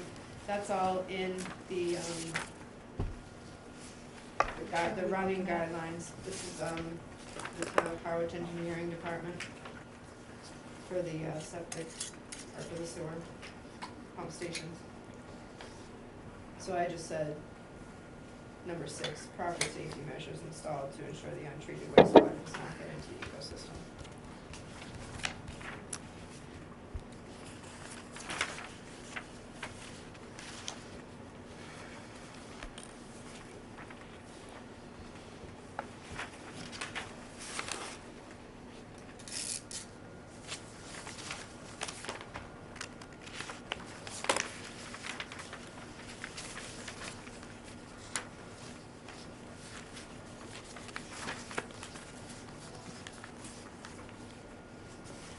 Any questions on this one? I was fine with it. No, I'll make a motion to accept the order of conditions for The installation. the Town of Harwich Engineering Department, Nickerson Road and Sugar Hill Drive for the sewer mains and pumping stations. Second. All those in favor? Aye. Lisa?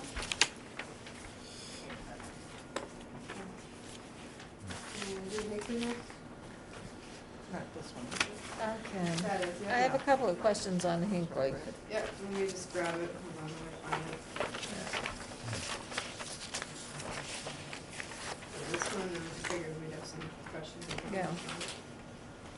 And I tried, the people who wrote comments, and emailed comments to me, I hope I fixed what you wanted me to fix. Go ahead, Carolyn. Okay, 1 second. Number 13, in the special conditions. The applicator is responsible for locking tanks and mooring all vessels in a secure manner at the end of each day. The town of Harwich shall provide appropriate security at the storage location, et cetera. This could include, but not limited. Is that our responsibility to define the security that the town of Harwich has to supply? I think so, because it's an environmentally sensitive project. We didn't, it says include but not limited to, so that, but essentially, Well, what the if, stuff needs to be stored, so it's no chance of falling over, leaking, getting into anything, or vandalism. I mean, it's, that nobody's gonna try to Okay. tamper with it. Okay, my question, I can see for the safety and my question though, for the vandalism is, if we're saying the town shall provide appropriate security and then they don't, have we opened the town, we've opened them to direct liability as opposed to the town and the company discussing whose liability it was? It's ultimately the town's responsibility. The specifics of the contract will lay that out, though. Yeah, yeah. Okay. I took that I took that language from the I took a lot of this language and changed it from Long Pond. Okay, good. It would be in our purview just to make sure that those chemicals don't get into the environment in a way that they're not supposed to. Mhm. Okay, good.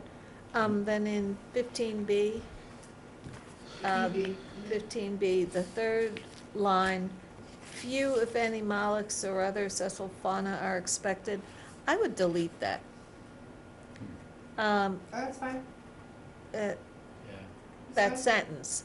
Just any organisms present and visible shall be documented. Yep. I wouldn't give them an excuse not to find any. Sure, that's fine. I can delete that, half that line, there we go. Everybody okay with that? Yeah. Yeah, looks like a good idea. Okay.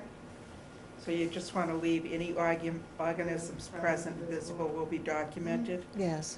Okay. Got it. Okay, and then I was confused on 18. A schedule of expected treatment days will be provided to the Conservation Commission before a second day of treatment is conducted. So they can treat first, then they give us a schedule, then they, Yeah, that should just be a schedule of, well, everything else is before. Everything else says we have to be made aware before. yeah, so I would I would think, just say before the treatment is conducted, not I think second so. day. Not the Before second treatment is day. conducted. Yeah. Before treatment is conducted. Is that redundant?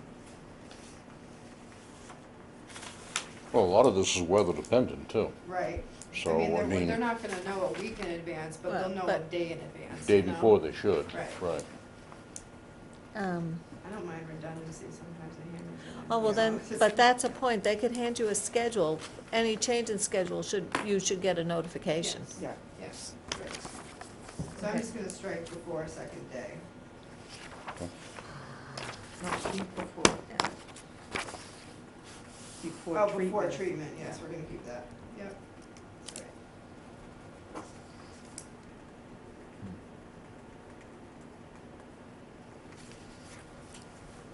Okay, after the, and then number 22. Almost like the fourth line from the bottom of that number. After the first year after treatment, post-treatment water quality testing and survey of bottom conditions as outlined above in this condition shall take place for 10 years. After the first year, but how many times do we want them to report to us? Once a year for 10 years? Well, the first year, it's 24 hours, 1 week, 2 week, then monthly. Yeah, and but then after the first year, Oh, how? once a year, so it shall be reported, this shall be reported to the Conservation Commission. Once a year. Yeah. After the first year, post-treatment water quality testing and survey bottom conditions as outlined above in this condition, Shall take place annually for 10 years. shall take place annually The for word 10. annually should be stuck in. Yep. right? Annually, yep, and then this shall be reported annually to the Conservation Commission. Ahead of that. Not just that they're gonna do it, but they have to provide us with a report, because Yep, sometimes good things point. don't get where they need to. Those are my thoughts. On 24, Yes, sorry, yeah. that was kind of to address my concerns on trying to actually do something to reduce inputs and not just let this happen without doing anything, which was the state's main concern as well. Right. Could I we? didn't know how to write it. Yeah, I don't really, it's not very formal. Do you think it would be appropriate to ask Heinz to come in to a meeting for a discussion item to try and move forward in that direction? Sure, I think the Board of Health would actually be a good, or at least the health director, so that would be a good person to approach with that. Yeah, well, I was thinking People- to, you know, 'cause Heinz was kind of the applicant in a way, I guess, but if we could combine conservation and natural resources, and then it would probably be a request for the health department, you know, it would end up affecting, you know, golf department, school department, rec department, cemetery department, highway department, and at the least get a town policy to reduce our inputs into it, of phosphorus and nitrogen into the water, because the town itself is doing a lot. I mean, at the same time, it would be nice to further the regulations town-wide. It's all just a discussion, I guess, at this point, but, you know. Yeah, I'm you know, happy to set up a discussion, discussion or a group meeting with Heinz to talk about. That was the state's reducing- main concern, was that what are you doing to reduce inputs? And reducing inputs. the answer was essentially nothing at this time. Some things have been, we have a conservation commission, we're But nothing. sewering eventually. Kind of above and beyond. I get you. You know, I mean, I think we're well on the way to having the same issue with every single body of water in Harwich, and it'd be nice to do something, you know. Yeah, Um, town should lead by example, yeah. yeah. Absolutely. Establishing policy, Yep. I think, would be a much healthier approach than trying to establish regulation. Yeah, and everyone's kind of shied away from it because, you know, establishing a townwide policy because of the brushback from some property owners and also companies, but, Well, I'm it thinking needs to be, first, like a town of Harwich policy for I our. agree, for but- ours. Then that's what I hear. You're Um, talking all the different departments Mhm. that they can do to control what they're Exactly. doing. And then Yeah. the health would be more, or whoever would be townwide, town-wide Mhm. I for get you. citizens to Yeah. do. Give try to do everybody something. the opportunity to jump on the Right, bandwagon. but the town set the example, I guess, for their Exactly. departments. Yep, Exactly. There's, you know, yeah, animal waste is an input, fertilizer's an input. I'm not sure if that, you know, I think runoff can be an input. absolutely. can do that.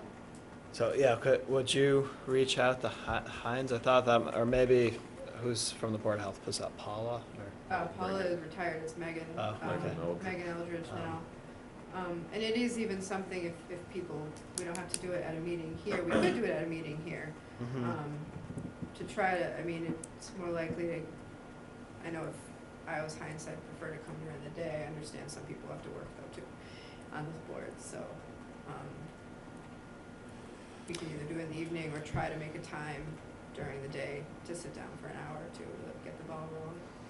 To go one step further, if we could include in the same discussion, getting the town in multiple locations to work towards controlling the runoff that is rampant in multiple places all over town. You know, and that needs to be done in conjunction with multiple departments, not Right. just one or two. I think that information needs to be on the table.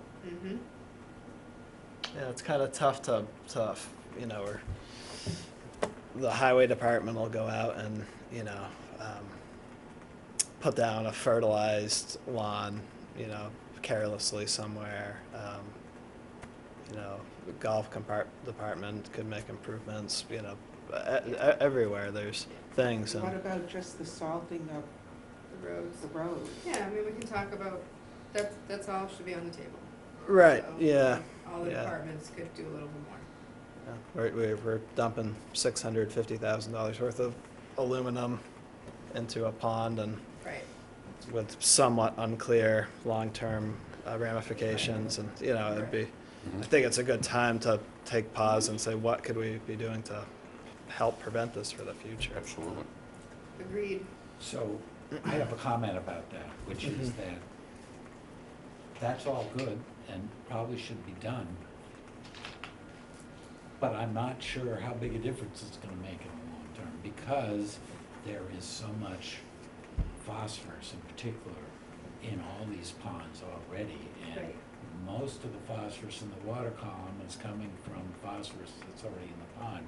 So I believe that if an effort is being made to start a townwide conversation about controlling inputs, that's not all that the conversation should be about. It should be about how else we deal with the existing problem. What are the alternatives to dumping 40 tons?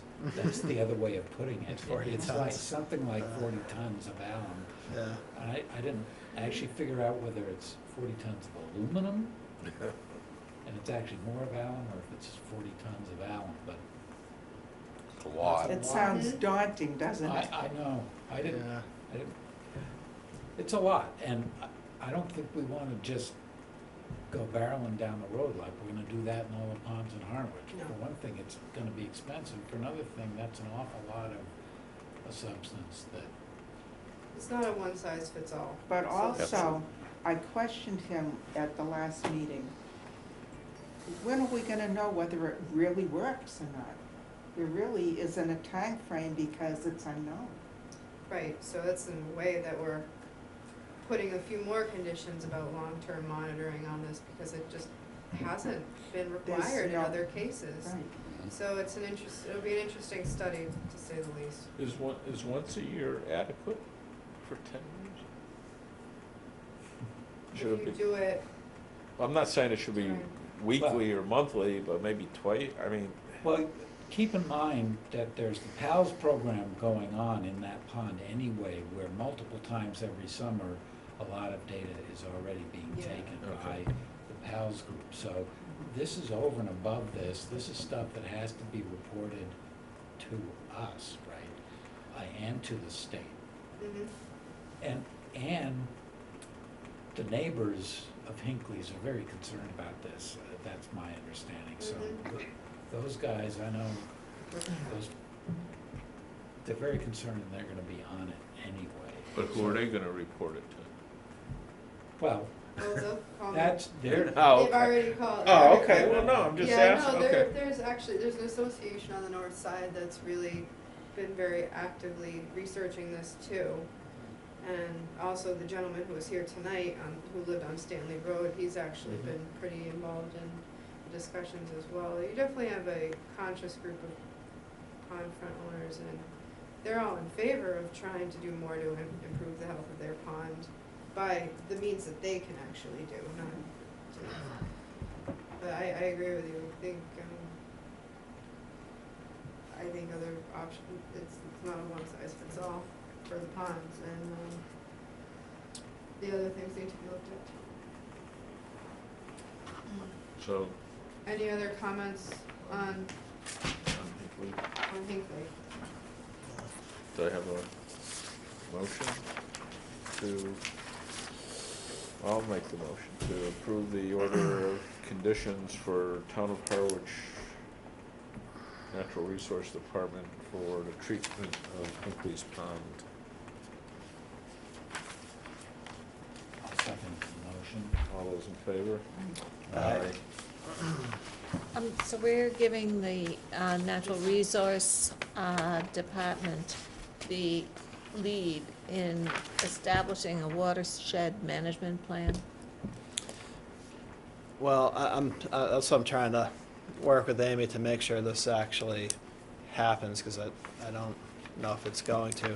I was gonna. Can't be just one person, it has to be a group, 'cause otherwise it's a daunting task. Yeah, oh, no, but I mean, but somebody to, okay, now let's schedule a meeting type I was of thinking thing. like Heinz agreed to be supportive of this, and that's his job, is to protect the natural resources of Harwich, which we're not doing that great a job of, maybe. I mean, yeah, arguably. I mean, our Could do better. ponds and estuaries are not in good shape at all. And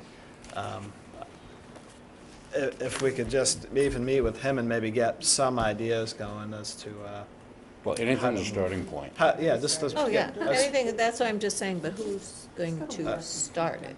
Conservation Commission, or in this, we're saying in coordination with the Conservation, a watershed management plan shall be prepared.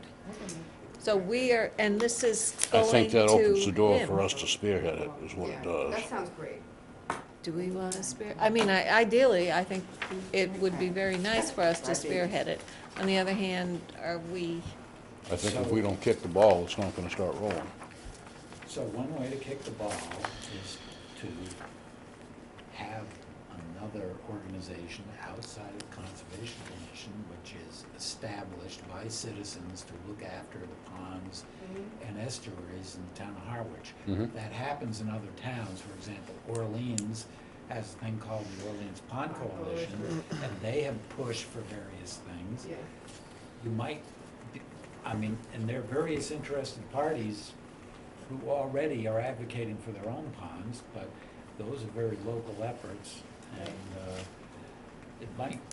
this might be the time to try to put together something Our that's a own little coalition. broader. Yeah, I could see that. But did we establish, Amy? Are you gonna I'm gonna reach out to Heinz. reach out to Heinz and then see what's, yeah?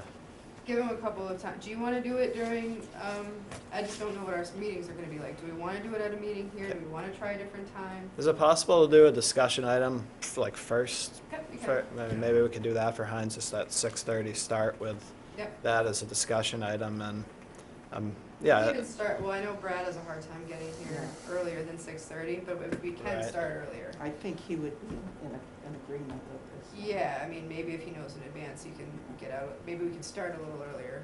too. Yeah, that's fine. because last Um, meeting was so late, and we couldn't have added, and You one can't more function- thing, yeah, and you exactly. can't predict Get all the next a day to month rest. out. But the point is, actually, by the time you're at 11:15, You can't what is function. the value of your judgment? Yeah, I was toast. And then when I got home, I couldn't go to sleep. Yeah, exactly. So what's that? That's usually the case. For some reason, last meeting I was out. Oh. I got Okay, close to then my question was just, Well, we'll try and do it on a light we put schedule. a lot or on whatever, Amy's but, plate. you It's know. hard because we know. don't know what the schedule's really gonna be until about 2 weeks out. Yeah. Yeah. And then even within a week, because we don't have to advertise for certs of compliance and all those, we add those up to a week in advance. It's just, Well, it's an important one. I mean, it's, you I know, agree, arguably more important than a lot of it, so. yep. um, Okay, so we already did the 78 Bell's Neck when we talked about it Right. earlier. So, 116 South Street?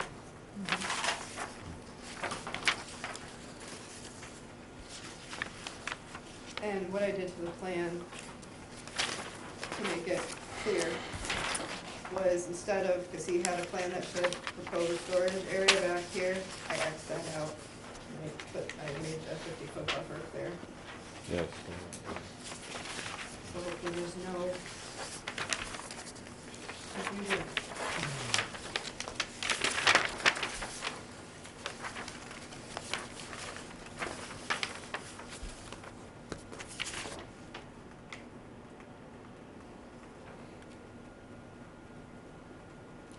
Have you gone by there, has he done it?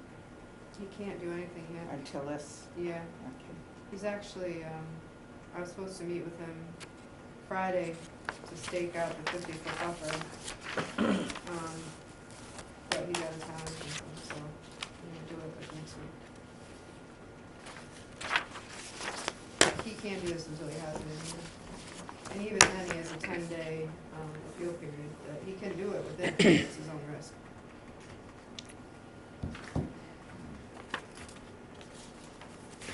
Nothing? All right. Do you have a motion to, make a motion to approve the order of conditions for Ken and Brenda Weeks at 116 South Street for the storage of lobster traps with the, outside the 50-foot buffer? Second. All those in favor? Aye. Aye. So I'm annoyed at that comment. Oh, one today. abstain. That's fine. He signed. Did you, were you abstaining? No. Oh, No, it was No, John Brad, what is, what's gonna be the other? no, it was just a Oh, no, I question. made a comment that man misquoted our, of the, Well, the record shows he was incorrect.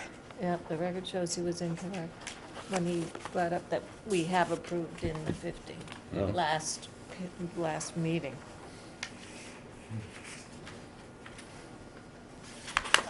Andrew Wang, 4 Boston Lane.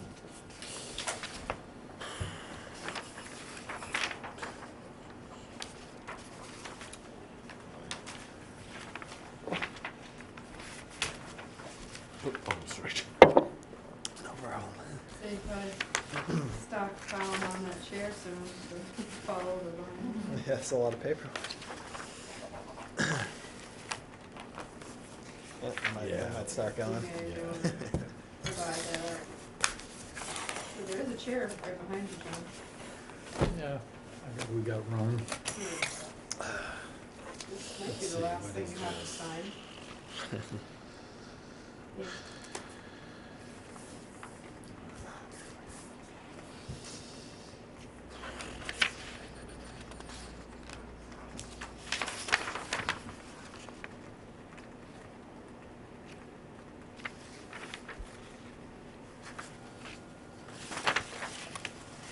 We didn't have to move the pool fence, right? No. Counted the removal of the existing fence on the eastern property That's line as offset, or mitigation for the other fence.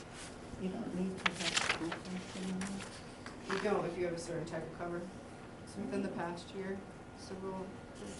So is it the solar cover that has? It's not a solar cover, right? it's It's gotta be, That's- approved safety no, cover. It's a specific type of, And it has to be Heavy covered duty. every day? it's the type of apparatus that is operated electronically. Yes, Yeah. And you hit the switch, it closes, it's like a big shade, Right, okay, but it has to be done on a nightly basis, every day.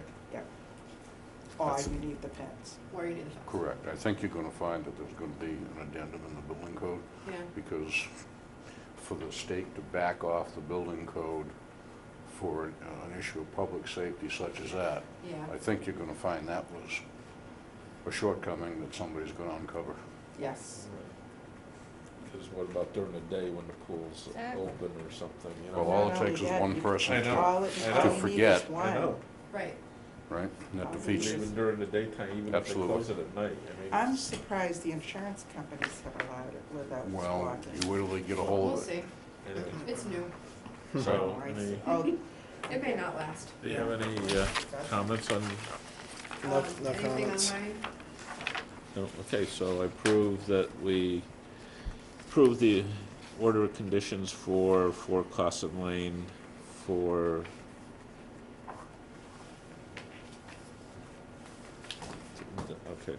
demolition of an existing single-family home and rebuild and reconstruction of a new single-family home within septic system and pool within the buffer zone to the top of the coastal bank. Second. All those in favor? Aye. Here it comes. Let me tell you about the violations? What about these minutes, Amy? Do we have Oh, to? you do them after? Okay. Unless you wanna do them now. I'd just assume get. Alright, let's do the minutes now. And what's this other thing? Wait, let me see. It's a thing that was added for Is that Harbor. 47 Harbor Road, yeah. That's up for discussion, other business not reasonably anticipated. What is this? That was for, Red Oh, River. that's right. That's written on the bottom of my phone. You can do the minutes first.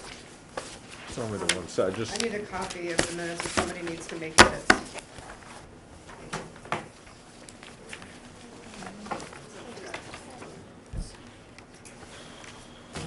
I wasn't gonna suggest, so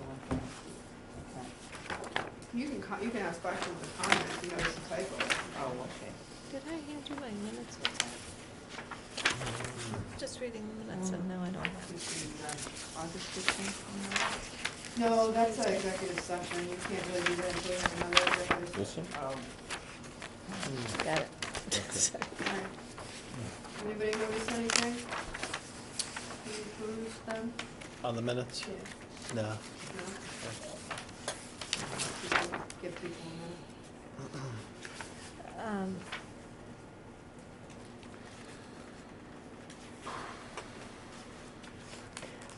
Under Turner's, Yeah, it said it would need to be decided if shellfish should be removed or not. Who's deciding that, or do we want the shellfish automatically removed during construction?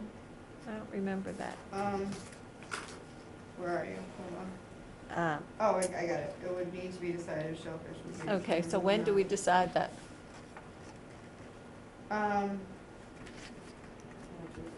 Conditions. We were gonna let any commercial guys, the town was gonna let any commercial guys go shellfish that area. Oh, but, it's such a small area, and where the pilings are gonna go, I would think that you could, where the pilings are gonna go, you could shellfish that area and just move them. But I mean, this is from the tape, so I don't, if there wasn't a conclusion to that question, I don't think there was. if there wasn't a conclusion to that question, we can't put one in there now. Oh, But we can't, I don't have the order of conditions in front of me for that, so.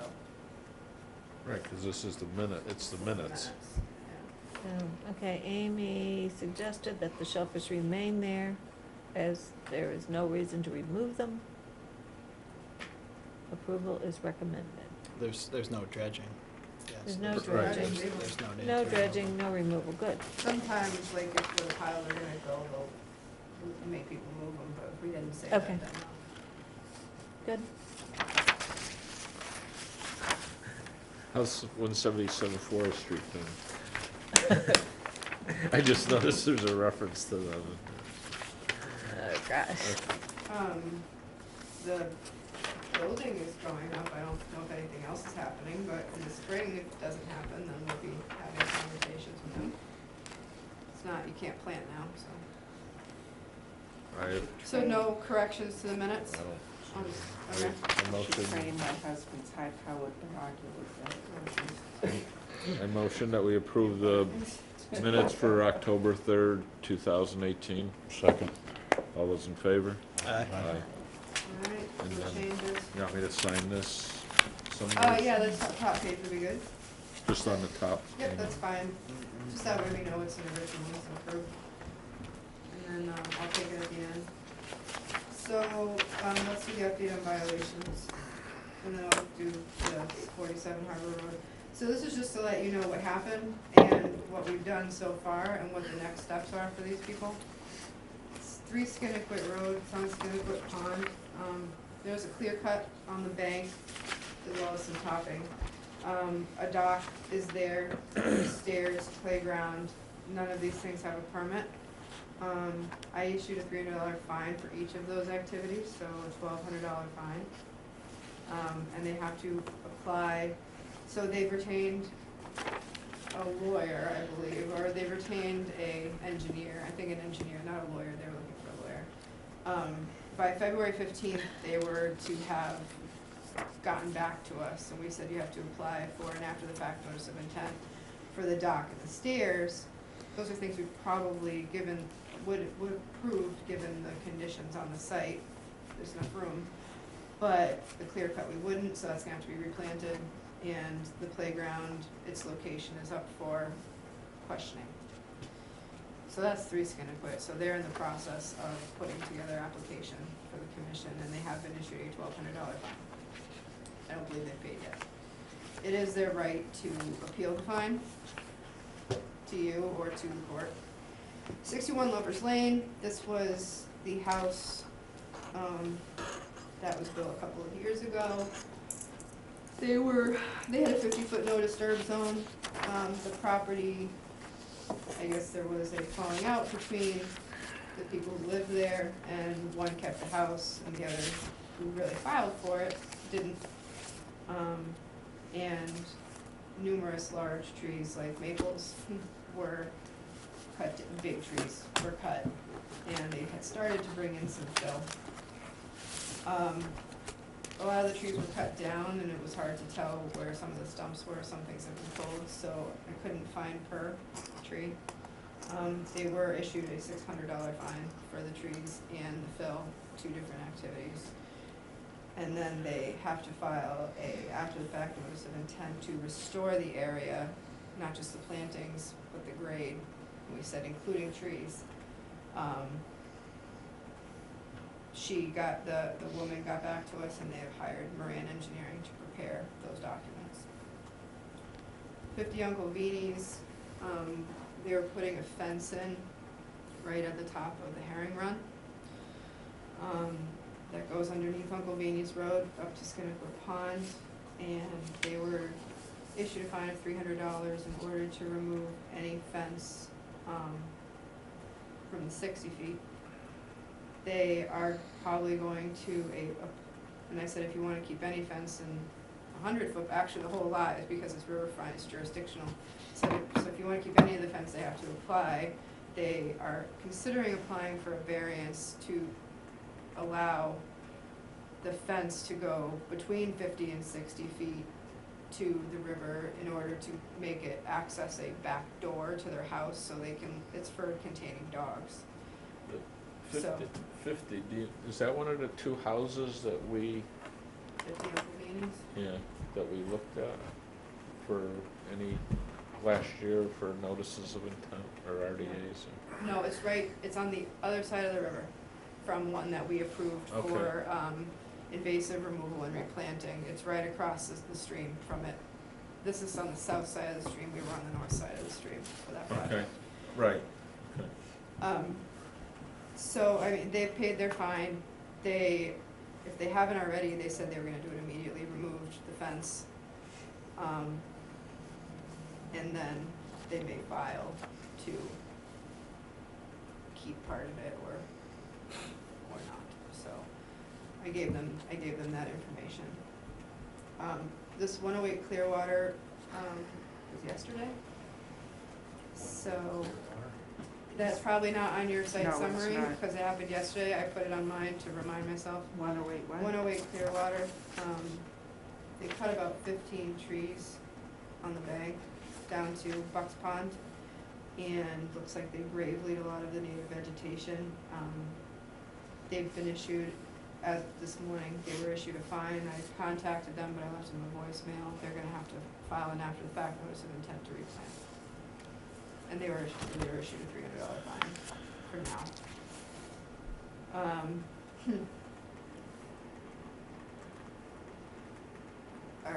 So that's, any questions about those? Do you wanna see anything further done at this point? They're all in the process of filing. Sounds like it's under control. You're gonna get a take on them. Now, what are, you know, like one of the things we looked at, you saw a couple of dock floats and stuff that were being stored down, by you know, when we were, On Pleasant Lake? no, by down at Allen Harbor, down in Oh, yeah, we gotta, those, and I don't know, anything on, any on Herring there's a River? ton. We've sent letters out to some, we haven't heard back. Oh, okay, so that, We've I sent didn't know, letters, so and then letters we've have been sent. We've sent a lot of letters about, for Nantucket Sound beaches, particularly too, about the storage of like 30 kayaks at a whack, things like that in the dunes. So we're starting, it's making a lot of work for everybody, but we're starting to, it's a good thing. It's a good thing to start to crack down on these things, so. There's not, I don't have any specific addresses for you Oh, no, yet, no, but we the have a letters list. have been sent out. Letters have been sent that they have to remove them. If they're not removed, you know, like if we see them again, at this point, it's probably gonna be next fall, then they're gonna get dragged, you know, they'll have fines and go farther with it. If you need somebody to go check things I was out, just, I'd be Well, very Mark happy. had mentioned it too, especially like ongoing projects. well, I mean, even stuff like this, if we had a list of addresses, you Yeah. could, it's easy Yeah. enough to say if there's a kayak or Yeah, floats we're or- gonna Problems have doing to, that. okay. We're gonna need some help Sure. getting to be busy. Yeah. Yeah, no. So, Amy, do you know who the contractors are involved in some of these things, like the 3 Skinnequit Road? Who did the work, who put the dock in? And can that should be part of whatever the enforcement action is getting the violating homeowner Contractor. to tell us who Yeah. the contractor was, and They that should they already should, at a know. very minimum, get letters saying, you, Some of them have, the 50, yes, contractors have right. gotten those. and some of 50 Uncle Beanie's has gotten a warning, and if they, And that's somebody who installs dog fences, that's the contractor? Ponderosa Landscaping out of Eastham.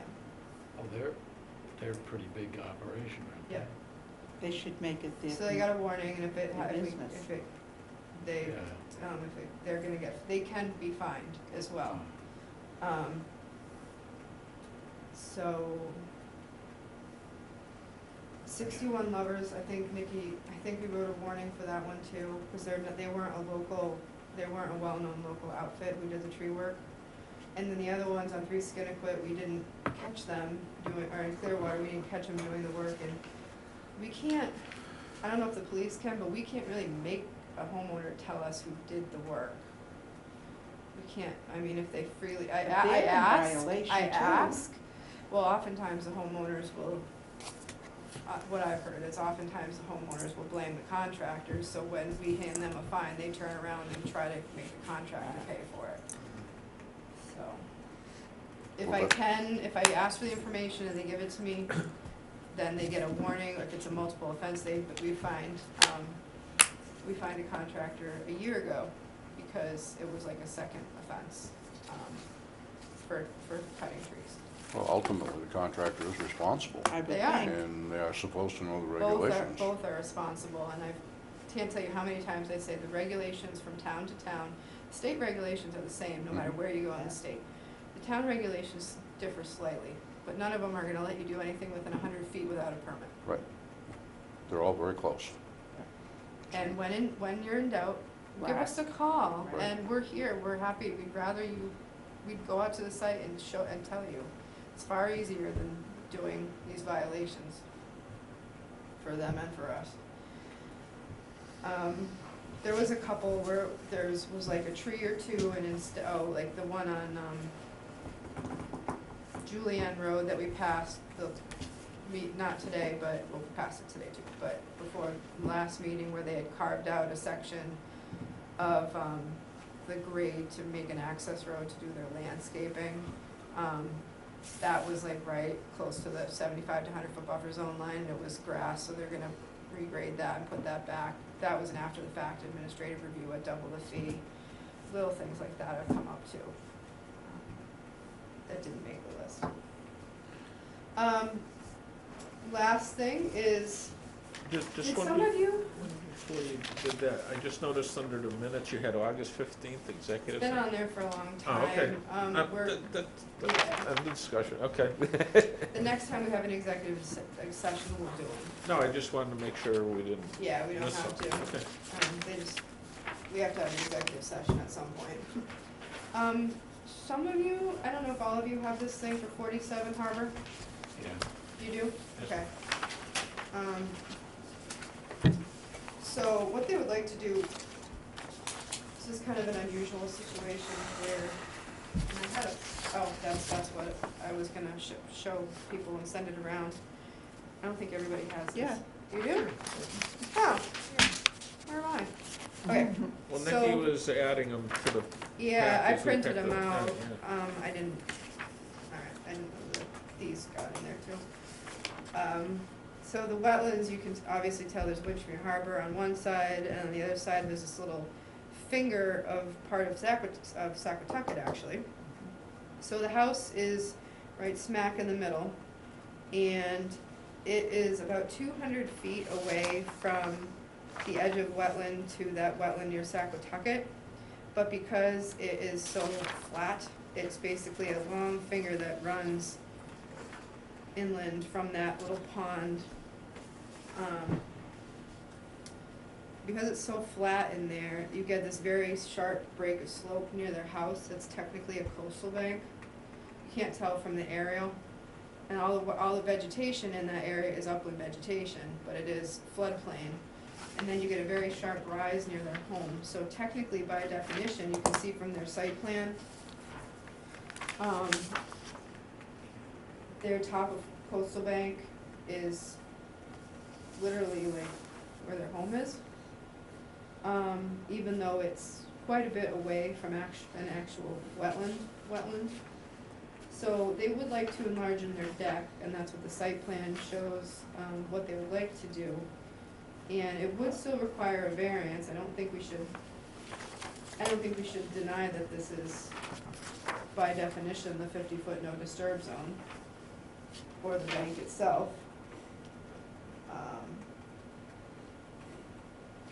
But I was curious, Is it this house? no, it's this one, 47, so it's this one. They wanna put a bigger deck right back here. What is this here? It's a house.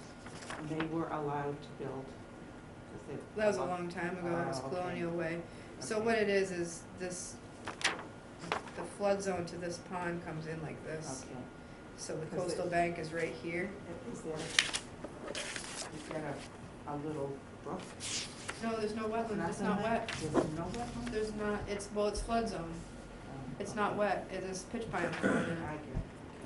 But by definition, because it's so flat and then all of a sudden it rises pretty steeply at a certain angle, it's, in the event of a storm, that bank would be a vertical buffer, makes it a coastal bank. So they would like to enlarge in the deck, but would we even, they filed for it administratively, I said no. It would have to at least be some sort of hearing in front of conservation, because you'd have to grant a variance.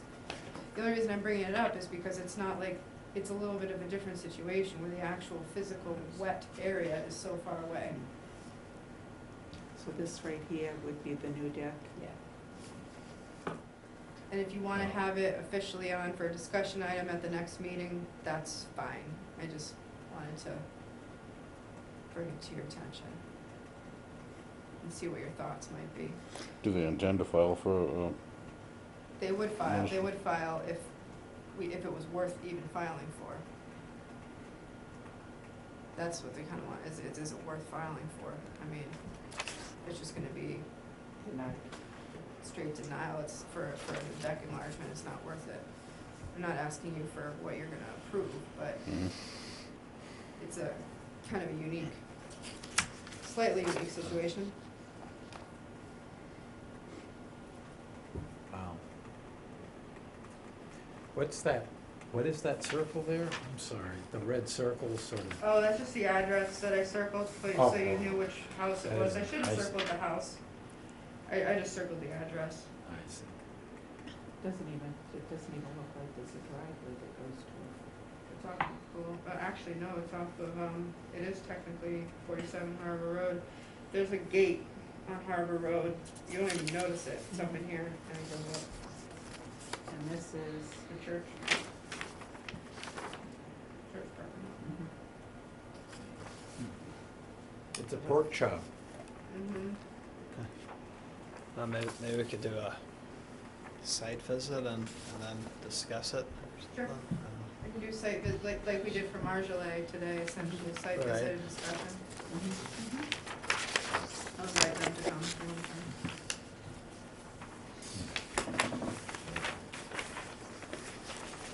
So we just gave more attention on 215, so we didn't really try. Okay, I think that's pretty much all we got. I am giving a talk on backyard, well, it's the backyard gardening group that, Fridays, they have it at the community center. It's mostly the garden club, but, talking about management of town conservation lands, management, problems that we have, and also the habitat restoration in particular, and the means that we're doing it at Thompson's Field. And it's Friday afternoon. There's a few people before me, but I think mine will be around 3. I think it starts at 3:30, if anybody's interested. The community center on Friday. Finding out what we actually do on our big conservation lands. I have grandchildren, but Yeah. they might be able to. Yeah, they can come too. No. So I guess I make a motion to adjourn our meeting of February 20th. Second. All those in favor? Aye. Aye.